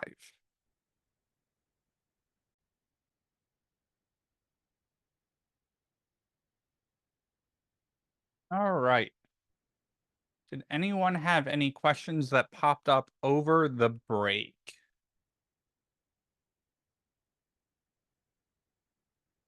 Anyone not have their code running? Anyone need help with anything before we dive back in? Can we just break that down again one more time, probably? What we touched up on last. So we linked our form submit to this create post here, right? So the create post is reaching in, it's looking in our JavaScript for a function, and it finds it. It sends in this thing called event, right? Which the JavaScript is generating for us. It's all the details of what actually happened to make this function run. Well, the browser by default refreshes the page, right? It's trying to send this data up to a server. And we're like, well, we don't have a server. We want to control that function, right? We want to control what happens. So we say prevent default here. Now, we need to dive in. We need to pull the values out of the form. And there are a couple ways we can do this. ChatGPT said, hey, you can get the form by getting the element by ID my form. But the other way that we can do this is say, hey, go to the event and get the target of the event. So whenever we have an event, most of the times it will have the target that generated that event, right? So this is the form itself. But we can't just say, hey, give me the value of the form, because the form has all of these different elements that make it up, and those elements are what have the values in them. So what we do is we dive into the event target, which is the form, and we say, go get the elements inside of that. Now, the elements are going to be the title label and the input, the content label and the text area, the author label and the text input, right? So what we do is we dive in and we use the ID that is coming from these inputs. So ID title input, text area, ID content, and input ID author. So in this particular one, because we're using title input, this title input is going to represent this entire input right here. And now I'm like, well, I don't care about the whole input. I don't care about the class on it or the type or anything like that. What do I want? I want the actual value of that input. So I come in here and grab the value right here, and now I am good to go. So I get that title out. I can console log it. I can actually see what they typed in. Now we need to go get additional things out, right? So before we do that, though, we need to think about what data format do we want to store all of this in? Because we need to keep track of multiple posts. So we are thinking multiple posts. Okay, do I need to access this by the post title, or can I just access this in a list of all the different posts that exist? So I think, all right, all of the posts that exist, I'm probably going to loop over them. I don't really care about all the individual details about it. I can probably just keep them in a list, right? Because when I load like a product page on Amazon, right? When I see the search results, I don't really need to access each individual one. I just need to show all of them.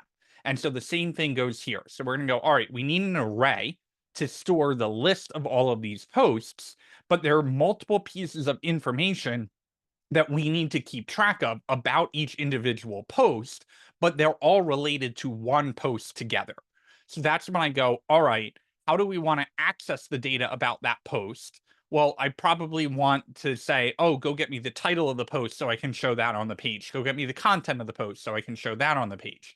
So now I'm thinking, well, we need a list to keep track of all of the posts, but because there are a couple pieces of information that are all related to the same post, that means I need an object. So what I'm going to do is I'm going to make a new object that is called post. And what are the pieces of information that I need to keep track of? Well, I need to keep track of the title of the post, and we already did the work to get this title out here. But it seems kind of redundant, right, to name title and then just have the word title there. So what we can do is we can take this form element's title input value and drop it right into our object. What other pieces of information do we need? Well, we need the content, and that's still coming from the form elements. This time it's coming from an ID called content. So we're going to use that there, dot content, and we're still grabbing the value from there. And then finally, we need the author, which is going to come from the form elements author value.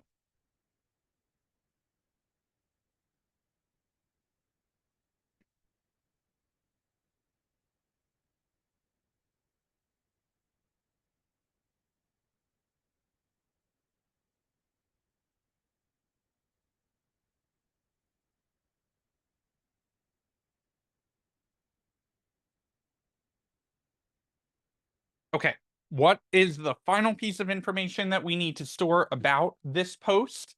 Well, we talked about a timestamp, right? if we look at our homepage, we have this 3 minutes ago. Well, in order to know that it was 3 minutes ago, we kind of need to know when that post was written. But like we said before, we don't want to necessarily make the user enter the exact time. So we're going to add a final key here called timestamp, and we're going to store date.now in it. Now, lots of different places this process can go wrong, right? This process can go wrong when we're pulling inputs out of the form. It can go wrong when we're storing them into the object. It can go wrong when we are saving that object into the array. It can go wrong when the array gets saved into what we call local storage. It can go wrong when we go to local storage and pull all of that data out. It can go wrong when we have that data and we try and put it into our HTML. 9 different places this can break, which also gives you a preview of what code we're going to be writing next. So very, very important that we break that down step by step. So what I'm going to do is I can take out these console logs down here. I don't need them anymore, but I am going to console log out my post and make sure not only, oh, do I actually see the object there, but make sure that each one of these has the value in it that we're expecting. So when I go back to my write a new post, I'm going to actually type in title, content, author, hit create post, and make sure that I can see title, content, author, and then this timestamp, which is some weird number. We'll deal with that down the road. But this title, content, author, very, very important that whatever we typed in here shows up here. If we are getting null, if we are getting undefined, if we are getting some kind of error message, now's the time we got to dive in to debug this, right? Now's the time we have to say, okay, what's going wrong here? And does it not match up with whatever we have up here to make sure that these things are in sync?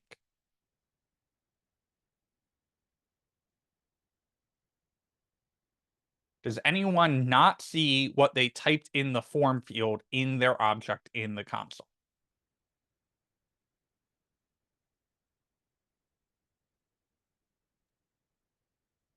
Guilty on that one. You need help? I do. Share your screen.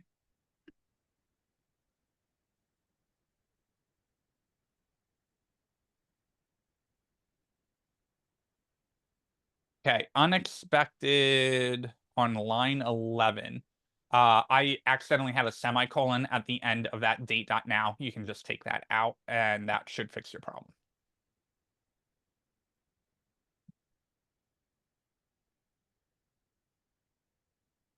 Nope. Okay, so we got a different error. Form.elements.content.value. Undefined is not an object. Okay, so let's break this down. It's telling us it's on line 9. So that tells us there isn't a problem with the title, but there is with the content. So let's switch over to your HTML and look at the content in new post. And let's look at that text area and make sure the text area has an ID on it of the content, not the author. So scroll up a little bit. The content area right there. What's the ID on that? I do not have an ID on that. You do Oh, on no, the sorry, no, text area. example. Oh, sorry. There we go. That's why. You got it. Thank you. And before I let you off the hook, go ahead and test it and make sure you're back in business. Here we Beautiful. go. Thank you. It's a good example, right, of how our code is talking. We're not just making up the name, author, and content and all of that stuff. We are going into that HTML and making the two stay in sync with each other. Anyone else need help?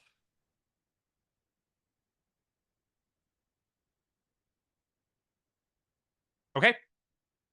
So now we want to keep track of this post in some place that we can keep track of it so that when we're on the home page, we can pull that data back out. Well, if we make this like a global variable, this is stuck in new post.js. And in fact, when we load another page, all of those variables are going to get cleared out.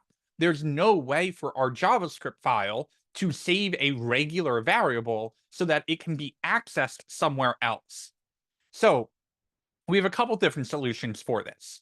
We could use a database, but using a database requires an API. And requiring an API requires us to know how to write server-side code. And writing server-side code requires us to know how to make a call to an API. Okay, those are all things that are coming up in the curriculum. Those are all things that we're going to learn. But how can we accomplish this in just raw JavaScript, right? There's got to be some way that we can save this locally into the browser in some kind of storage mechanism so that we can access that storage on another page. Well, in fact, there is, and that is called local storage. So what we're going to do is we're going to come down here and say, hey, after we've made the post, go to our window. Window is kind of like document, right? Both are used a lot. Window is like built into the browser. It's a way that we can access mechanisms built into JavaScript that the browser knows how to execute.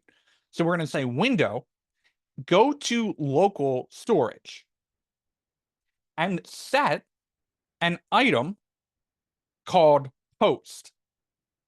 Local storage works like an object in that it has key value pairs.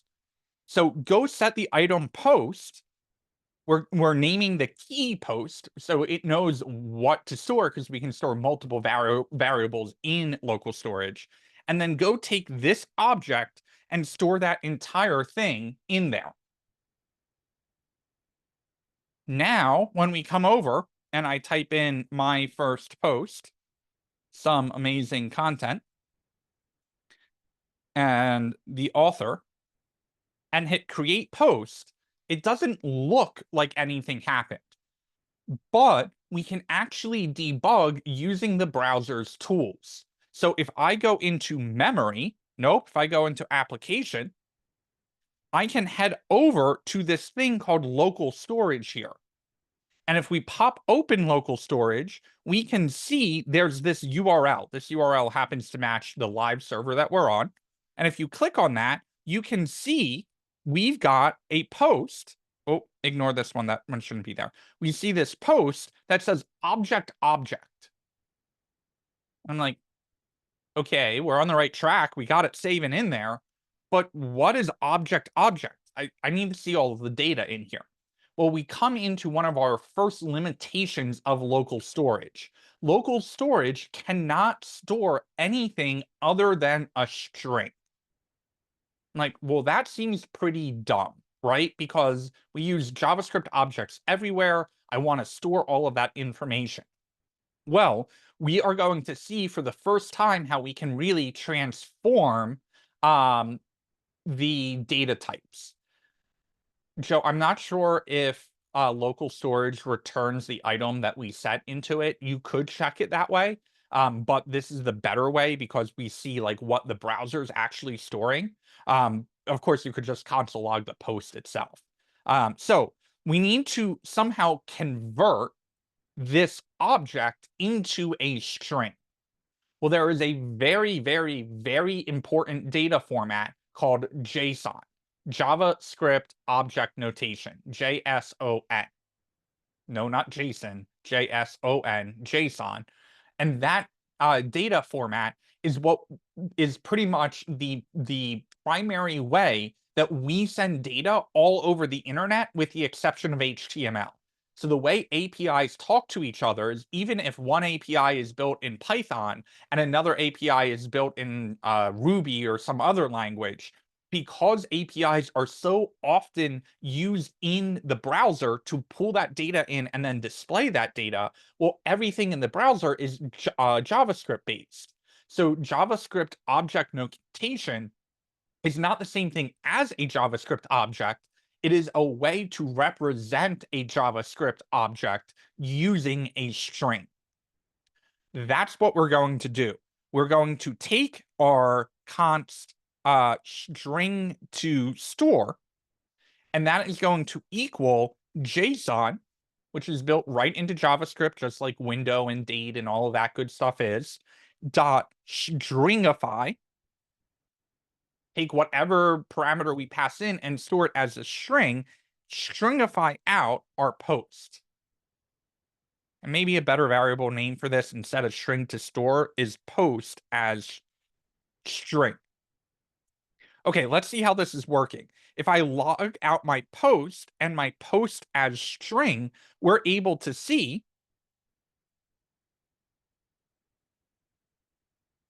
when I hit create post and look in my console, now we see the title, the content, some author. We see that all as a object, but we also see this as a string coming out. It is literally taken that and almost identically taken our object and stored it as a string. Now, in our local storage, instead of sending in the post, that's the object that local storage can't store, instead, we're going to store the post as string. We save that, we come over here, we now say my first post, amazing content, and some author's name. We hit create post.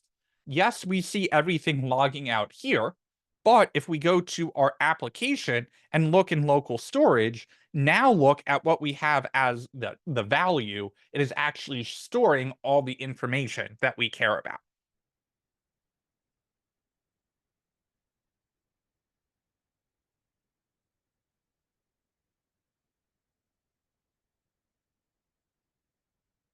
Code up on the screen for a second. We still make our post object because the object's the right data type for how we want to store all this information. We use JSON.stringify to convert our object into a JavaScript object notation string. We take that string, we set it into local storage as a key called post. Again, because local storage will only store strings, it will not store any other kind of data type.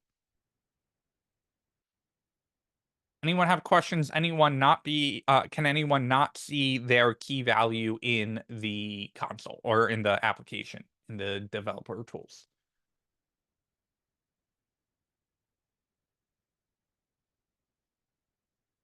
Okie doke. I'm going to clean up some of my console logs here. And now, again, back to the question of, well, I get these concepts, but how do I know when to use them? What do we think needs to happen when we hit the create post button, other than storing it in local storage?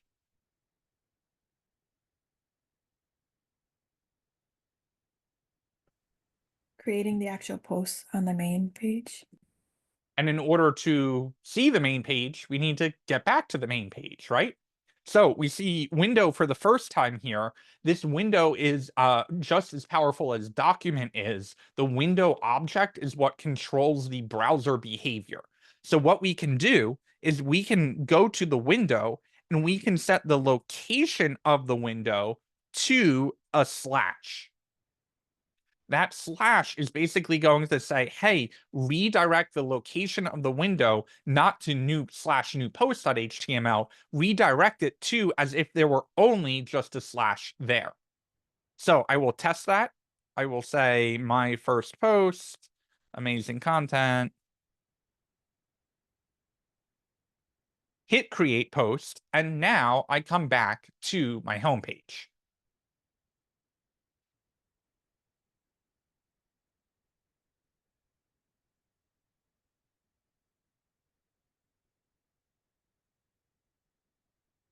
Okay, now that I'm on my home page,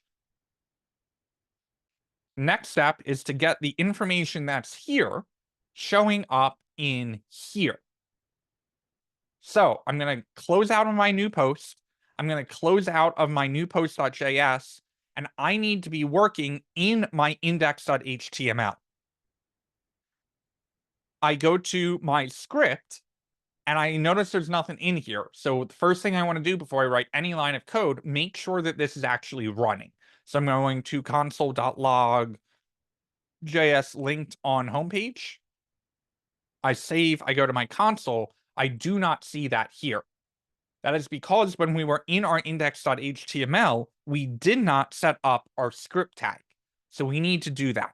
We're going to add in our script in our index.html with an src of my script.js. I'm going to throw my JavaScript down at the bottom. I come over, I get my JavaScript linked on homepage, and now I know my JavaScript is all there and ready to go. Okay, well, if in our new post, if we are able to local storage.set item, that means I should also be able to local storage get item. So I'm going to say const post equals window local storage get item. And what item do I want to get? I want to get my post. So I console log that out. I look in my console and I'm like, there it is, right? That's what we did on the other page. That's what we saved in. This is so cool, man. I'm going to go get the title of my post. Post.title undefined. Like, but if I take that out, it's right there. Come on. Well, what we can do is I'm like, well, it's an object, isn't it? Shouldn't I just be able to say .title and get out my first post? That's how objects work. Well, if I use this keyword here, type of post, it tells me it's a string. And I'm like, oh, yeah, you're right. It is a string because in new post, we stringified it. So what do we need to do? I'm going to rename my post here as post as string. Then I can say const post equals JSON dot parse. So parse is the opposite of stringify. Stringify takes an object and makes it a string. Makes sense. We're stringifying it. What is parsing doing? Parsing is taking one data form and turning it into another. So we're saying use the JavaScript object notation, parse out the post as a string. So now when I get the post, it should be an object. I save, I see the object here instead of the string. Be careful with these variable names because I renamed some of them. We're getting the post from local storage, storing that in post as string. We're then taking that post as string and parsing it out so that it converts the string to an object. Now, when we console log the post, we see it and notice the color has changed a little bit, right? Now we see the text in red. We can pop that open. We can see all of the data here. And to really drive this home, we can say something like get the title, and we get out my first post.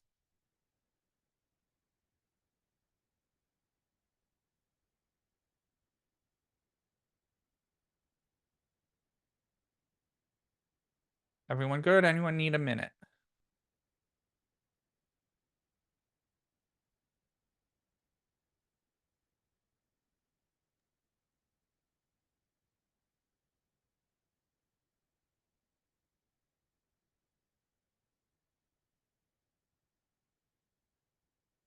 Okie doke. So what's next? Well, I did all the work. I got the post here. And I'm looking at my HTML and I'm like, well, this isn't what I typed in. What do I want to do? I need to generate the HTML based off of my data so it shows up in the home page. So I'm going to start with let generated HTML equal an empty string. And we already did all of this work, right? We already have our row with all of our posts in here. So I'm going to add an ID onto this row called posts. I am then going to say, hey, my generated HTML is going to be equal to this entire div in here. So I'm starting up at the div col4, and I'm copying that all the way down to the div, happens to be on 36, the end of the column for me. So I'm going to convert my generated in HTML into a template literal. And then I'm going to paste in that entire giant div with my entire card in it. I'm going to highlight this and hit Shift Tab just to move the indentation over.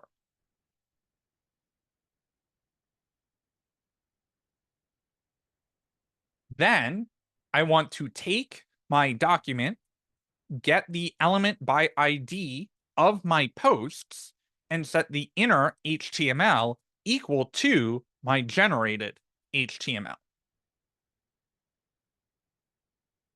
I save, I come over, I see my first post. It's cleared out the other two. That's okay for now, but we're not quite there. I'm going to pause here though and give you a minute to catch up.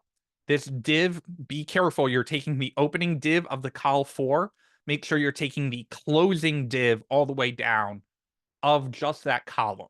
We want to be really careful whenever we're generating HTML to make sure that it is still valid HTML. To make sure that the number of opening divs that we have matches up with the same number of the closing divs as well.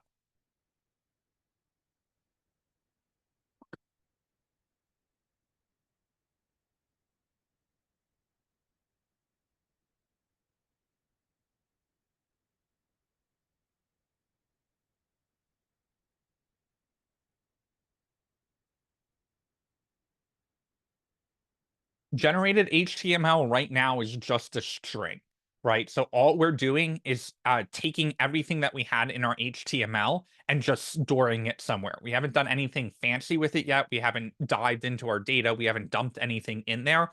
All we did is we said, hey, when we're moving this HTML, it's really easy to get all of that in there and then realize that we copied one too many divs or something breaks, right?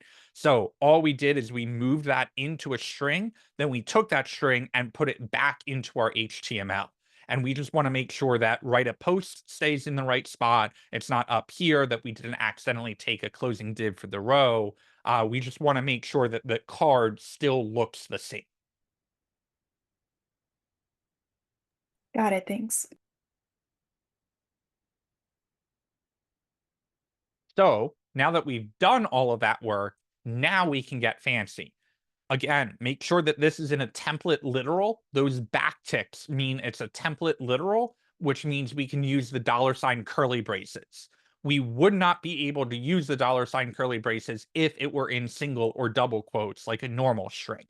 Now we can target this my first post and go, well, we don't want those words to show up.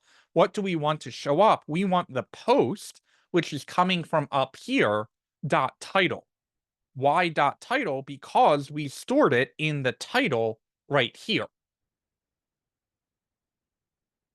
Okay, let's go back to our script. What else do we have here? Well, I still want the word by to show up. So we can leave that there, but I'm going to take out my name and say, hey, go get the post dot author. Okay, and finally, I'm going to take my p tag and say, hey, go get the post dot content. I'm gonna go ahead and save that. I come over here, and now I've got all of this showing up.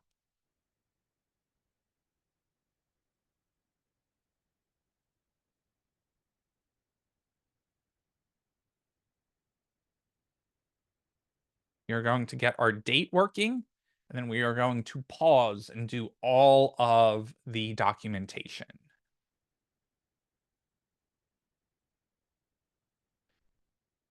We have not taken attendance. I like shaking it up and having different timestamps. The secret word tonight for attendance is JSON. JSON.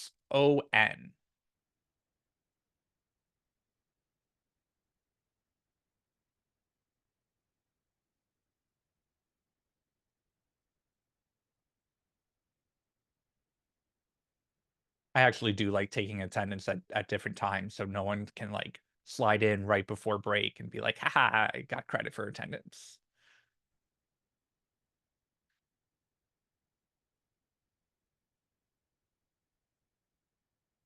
Go ahead, head to attendance. The secret word tonight is JSON. All capital, all lowercase, periods in between, doesn't matter.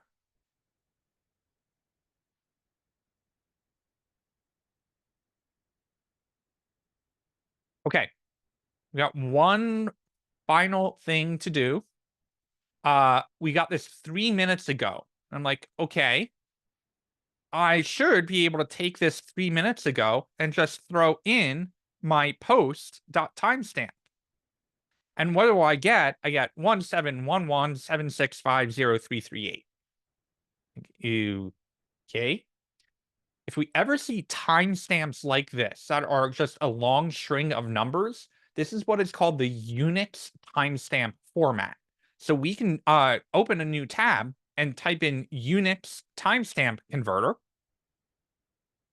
And if we go to the first link here, this is also sometimes called the epoch, which is the way this works under the hood for anyone who's interested is it's the number of seconds or milliseconds since January 1st, 1970, I think. Why did they pick that time? Well, that's when around the time that Unix was created. So they were like, all right, anything from this point will be a positive number. And if you need any date in the past, before 1970, it will be a negative number. Kind of weird. Dates and times are really complicated for the computer to understand. But if we copy this time, paste it in here and hit convert, you will see that it actually comes out to, hey, in my time zone, it was 1947 and 30 seconds. Okay, well, that actually lines up, right? It was about 13 minutes ago that I actually made that post and saved it into the computer. So JavaScript, of course, is not going to leave us hanging and it's just going to like, leave that time out there. What we are able to do is say, hey, out of this timestamp, make a new date. And once we have that date, we can convert it to the local time string.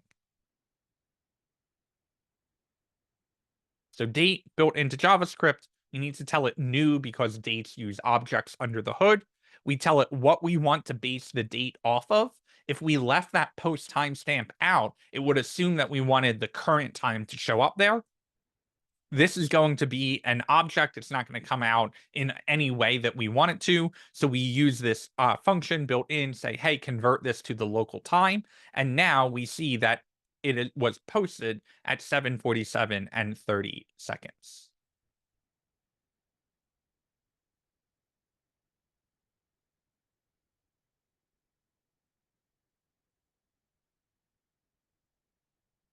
Okay.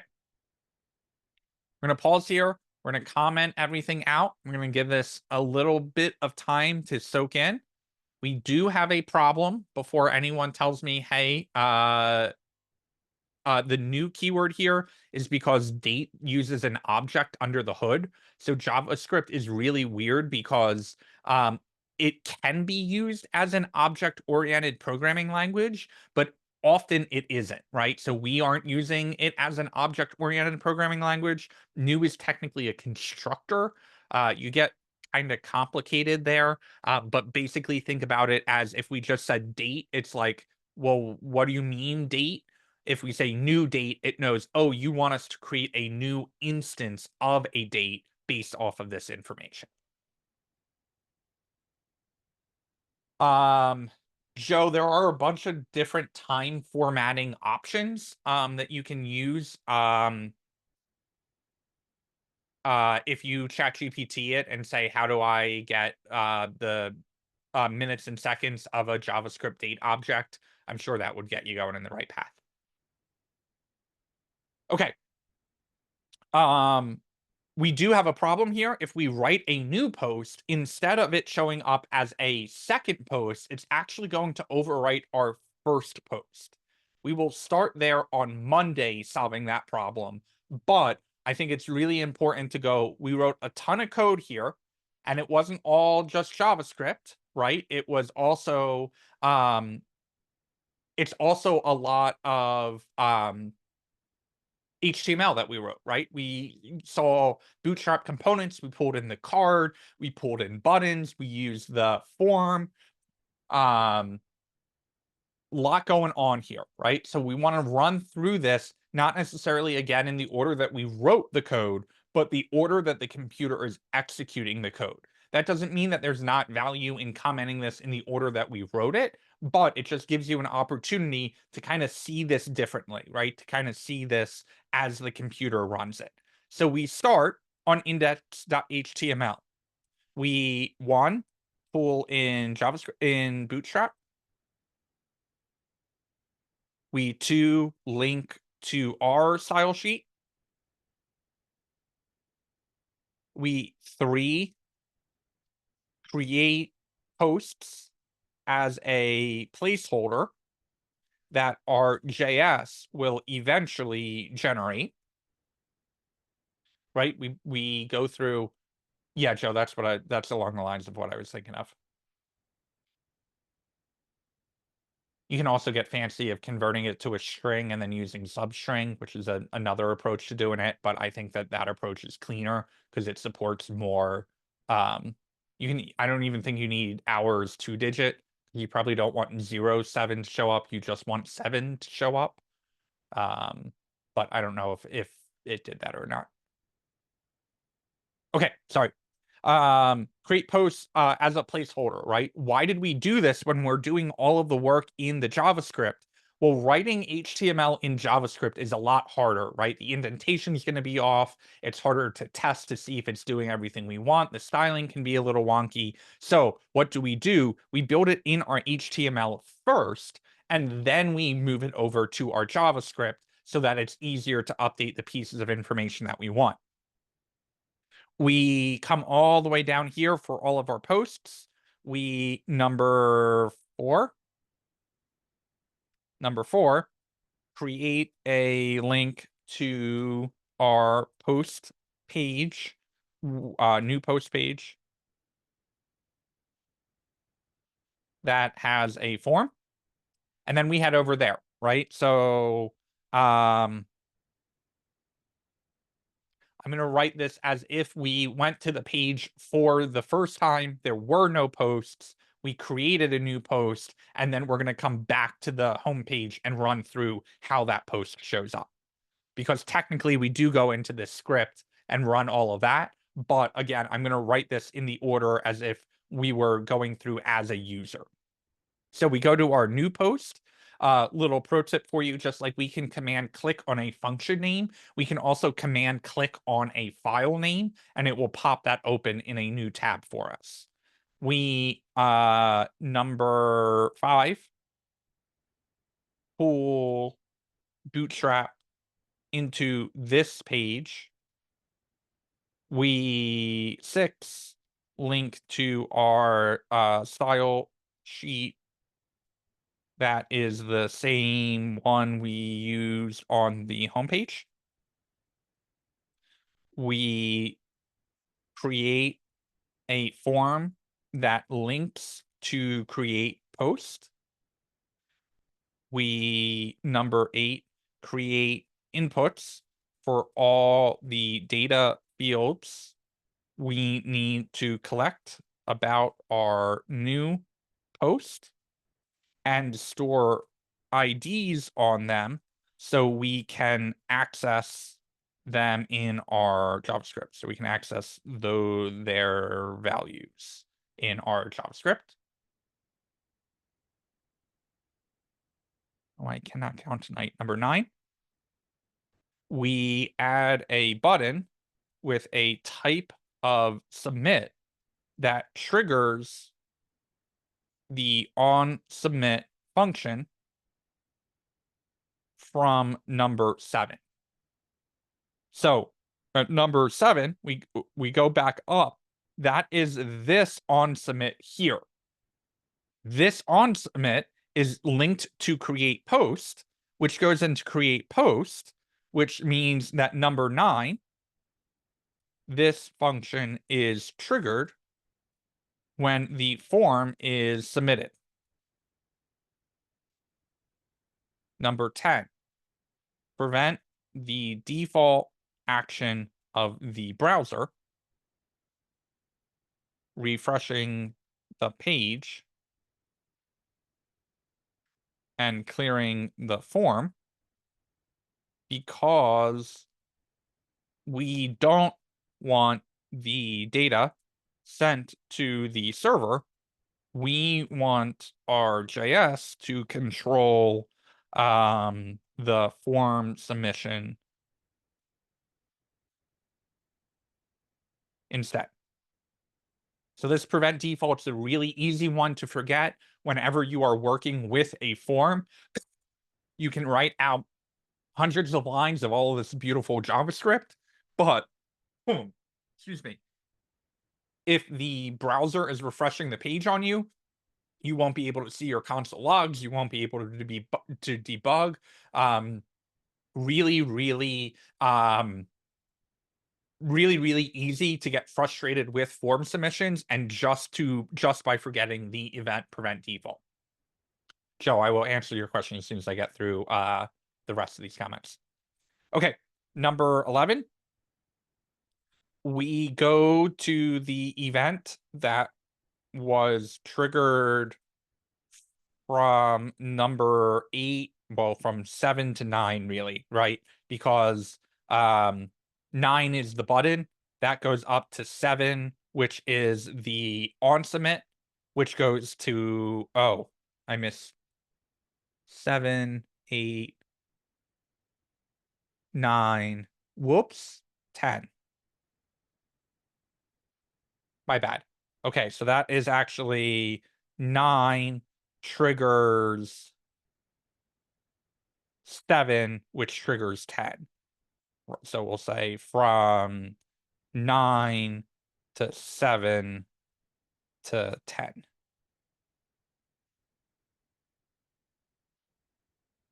And go through that one more time. Number 9 is the button on submit. The on submit triggers the submit. The submit is defined up here in 7, which goes to create post. Create post goes to 10, which is linked in here. Okay. We go to the event that was triggered and get the target, i.e. the form. And as always, feel free to interrupt if I'm writing a comment and you're like, I don't get that. 13, create a post object to hold the 4 keys of the details we need about a post. Access the forms elements from number 12 using the IDs from the HTML to get the inputs and subsequently their values. Also use date.now to store the time the post was created.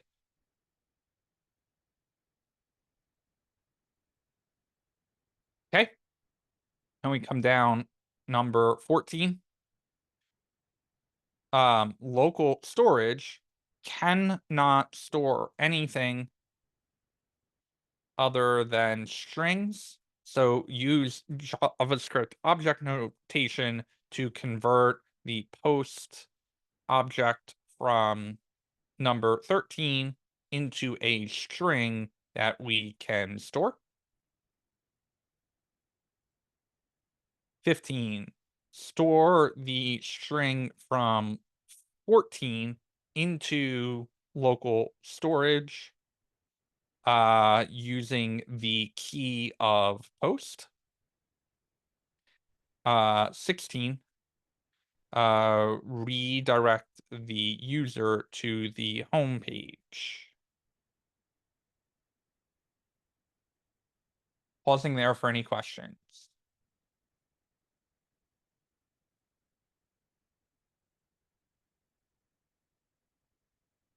Okay.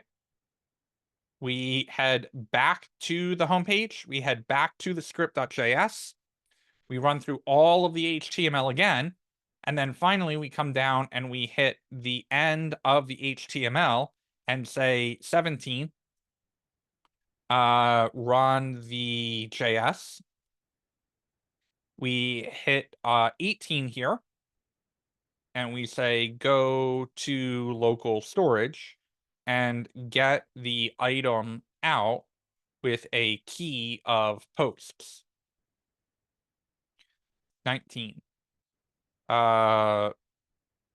Local storage returns our value as a string, so we need to parse, i.e. convert the string back to an object using JSON. We test to make sure that we can get individual items. I'm going to say number 20. Test to make sure we can access keys in the object, because if it were a string, we wouldn't be able to. Create a large template literal that represents the HTML for a single post and drop in the data from the parse data from the object that came from local storage. We'll say 18 and 19.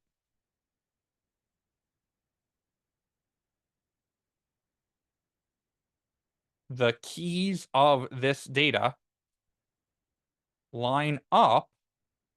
The keys here, title, author, timestamp, and content, line up with the object we created right here, title, content, author, and timestamp. So keys of this data line up with the object we created in number 13. And finally, 22. Get the posts element from our HTML and set the contents of it equal to our template literal from 21.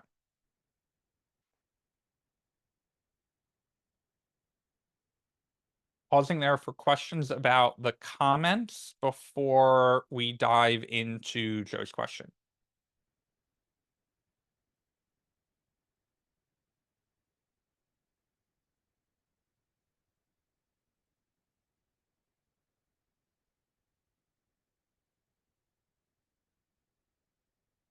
Okay. Joe asked, professionally, do you bulk comment like this at certain intervals or comment as you go?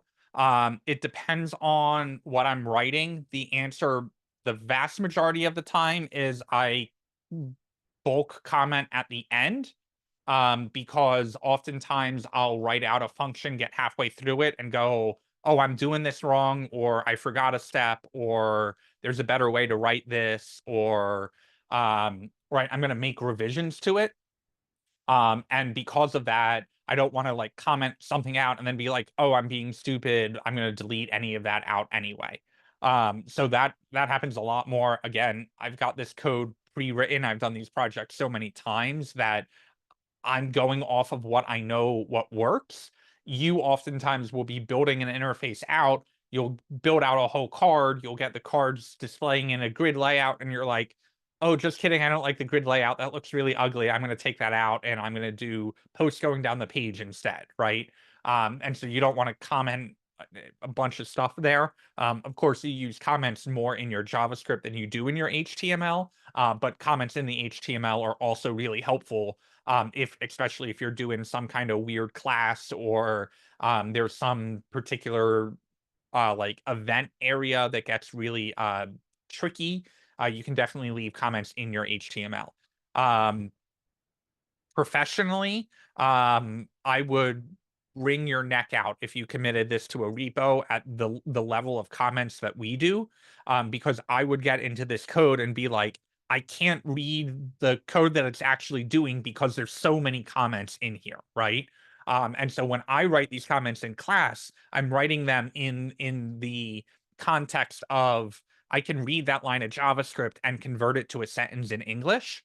The assumption that you make there, though, is that when you're working on a team with other developers, they also know JavaScript and they can also read that line of code and convert it to English and know what it's doing. So when you write comments professionally, you tend to only write comments on the lines of code that are not clear, right? So you may write a comment at the top of the function and say, hey, this 20-line function is going to do this thing. It expects these inputs. It gets these outputs. That's a good practice. There's a standard called JSDoc that kind of helps with writing that out for each function. And then in terms of inline comments, you're typically only going to write them if it's a line of code where you're like, I'm not going to remember what this code is doing, or this is really complex, so I need to dive into it. I will often leave notes, and I follow a format where I date, I initial, and then I leave my comment. And that way, when someone else comes into the code, they can see my initials and be like, oh, Max worked on this last and he knew there was some missing functionality or there was some bug that he knew about, so that when we do eventually get to this, that is commented, right? A really good example of that was I was in we've got a importer built into our software that takes a spreadsheet file and creates a bunch of things in the database, right? And one thing that my boss said is, oh, well, if we rerun this import, we don't want it to duplicate. We want it to overwrite if it already exists. Well, that duplicate detection code took 15 lines, but it was 15 lines in 400 other lines of code. So what did I do? I was smart enough to leave a comment in there, and I just said, hey, these 15 lines of code prevent duplicates, and we'll just overwrite that. Well, now 3 months later, my boss came back to me and said, hey, if I rerun this, will it duplicate? And I'm like, I don't know, man. It was 3 months ago that I wrote that code, right? And so it would have taken me a lot longer to go through all 400 lines and figure out where I would have handled the duplication. But because I left the comment about, hey, this section of code handles the duplicates of this particular thing, it was much easier.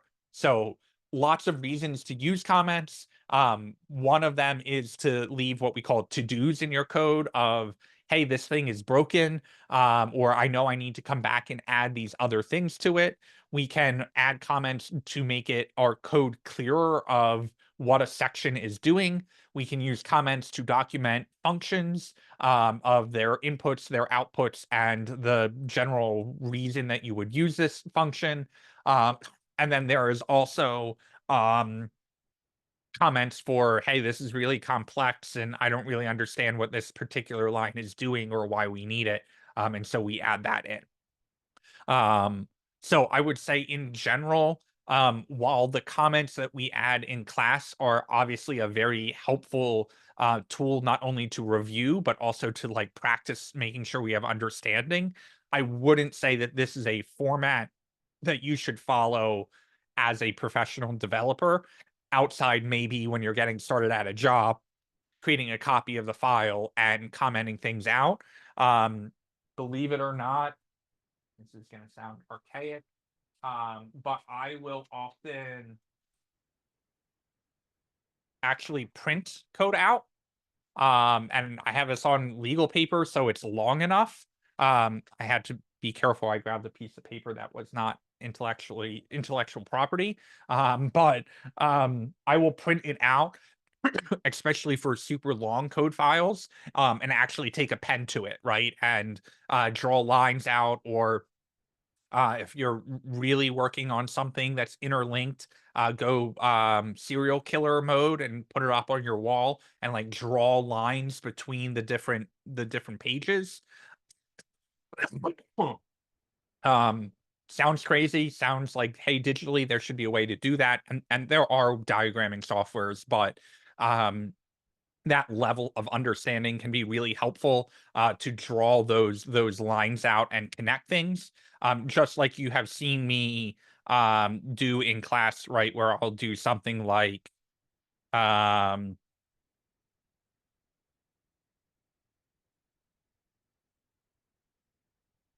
I'll say something like, hey, this local storage is setting the item that lines up with the get item right here, right? And drawing those lines across and going, okay, we use the post here to store it. We use that same post here to get it out, right?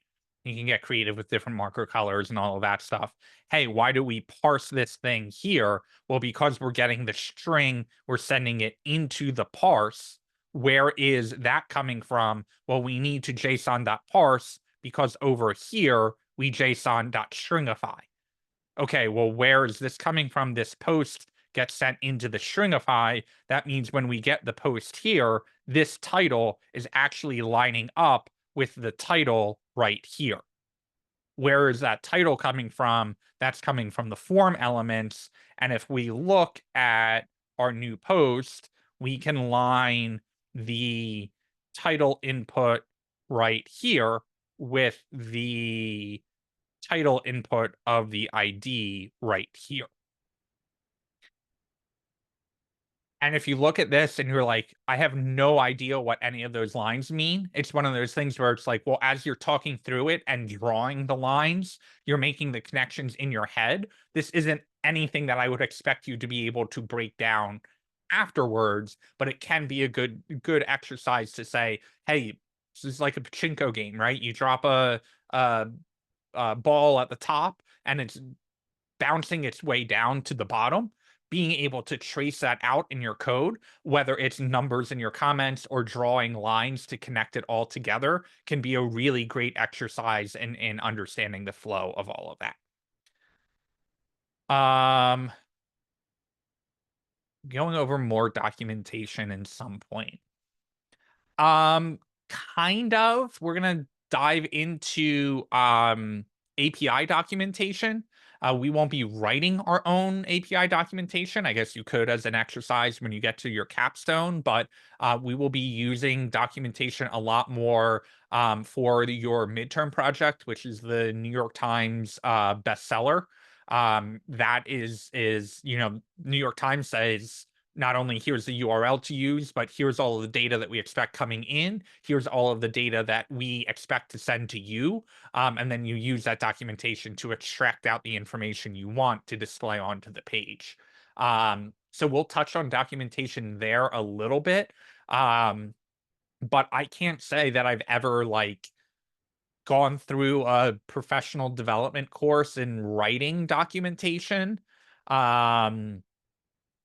I can't even say that I've ever read like a blog post on how to write documentation. It's just something that you learn you have to do over time. Or you get a developer who comes to you and goes, the fuck, you're the one who wrote this. I have no idea how this works. And you go, oh, I should make some documentation for that. So when I'm explaining this, you know, I don't have to explain it to the developer who comes in after this person as well. So yeah, and that is actually something that some companies will enforce and say you can't check in this code until you write the documentation for it. And then there is actually a job title called a technical writer, right? And the technical writer's job is to say, hey, it turns out that developers aren't very good at writing English. And writing is a skill, just like writing code is a skill. But those two skills are not always the same. And so a lot of bigger companies will say, hey, I'm going to work with the developer. I'm going to sit down with you, make sure I understand this code, and then I will write this in a way that, you know, makes more sense to other either end users or to other developers. So I don't want to hide behind like, oh, that's a technical writer's job, because writing your own documentation is definitely important, but it is so important that when you get to a bigger company, a company will have a separate job title for that.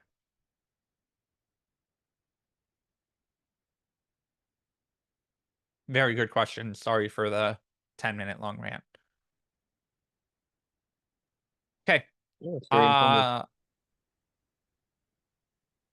Believe it or not, I think I'm gonna let you out of here a whole 2 minutes early. I know I'm so gracious on a Thursday at the end of the week to give you 2 whole minutes back.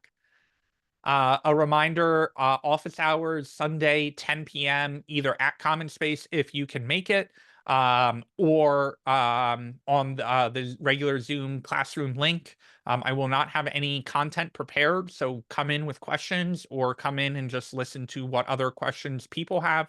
What other? Oh my God, I can't even talk. Did I say that? I said that in the wrong order. Whatever. My brain will be reset by Sunday.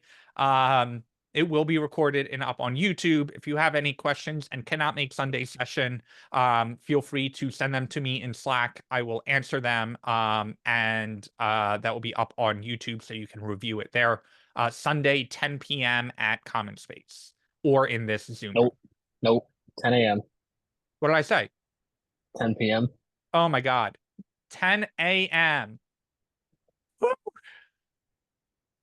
Ready at the end of the week as much as you guys are. Not be there at 10 p.m. I will be almost in bed by 10 p.m. 10 a.m. Sunday morning. And if that time doesn't end up working for you guys, we can always move it for a subsequent week.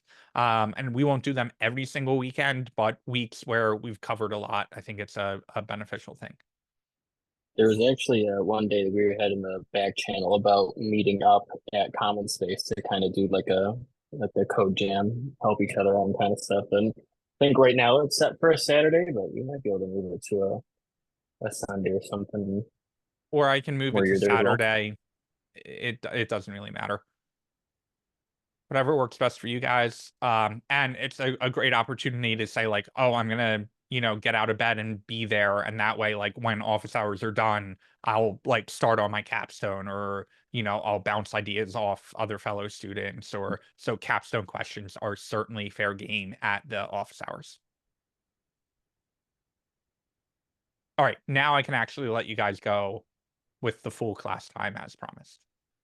All right, care to help me real quick? I'll try to Of debug, course. but let's have you take a shot at it. Go for it. You guys are welcome to stick around if you're curious, or drop out. Okay. Cannot read properties undefined, so it's working on line 19 that we've got to head over to.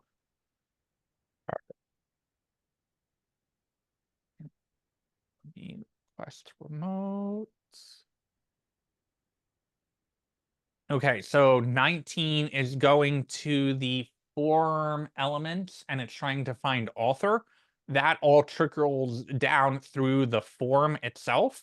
So if we go look at new post, right here, we've got author, but it's got a capital A instead of a lower. I see. And so now it should be able to get the author. So if, oops, sorry, didn't mean to do that. If we Yeah, change go ahead. back, I'll let you do it. Go ahead and test. Oh, no, sorry. I changed it to lowercase in the HTML, so it should be lowercase there too. Okay. Oh, All there you go. right. And now go see in the browser if that fixes your problem.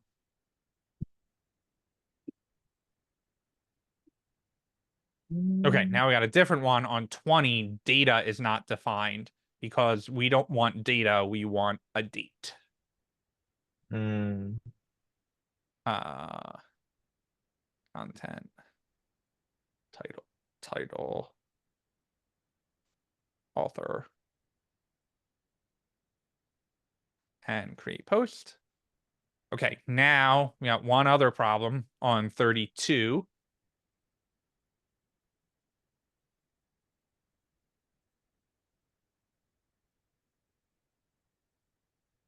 Generated HTML. So this should match what's down here. And there it is. Thank you. Of course, it started from a spelling error though. All it takes shows you how interconnected all of this stuff is. Right. I definitely understand more when you say like peeling the onion, just everything's connected that way. Makes sense. Yep. Cool. All right. Any other questions from you guys? Everybody dipped out, just me and Joe. It looks like that'll be all for the night. Thank you, All Max. right. I'm What's up, Joe? Oh no, I was just reading about the main method for Java while you were debugging. Didn't realize everybody was gone. You have fun with that. I'll see you. Bye.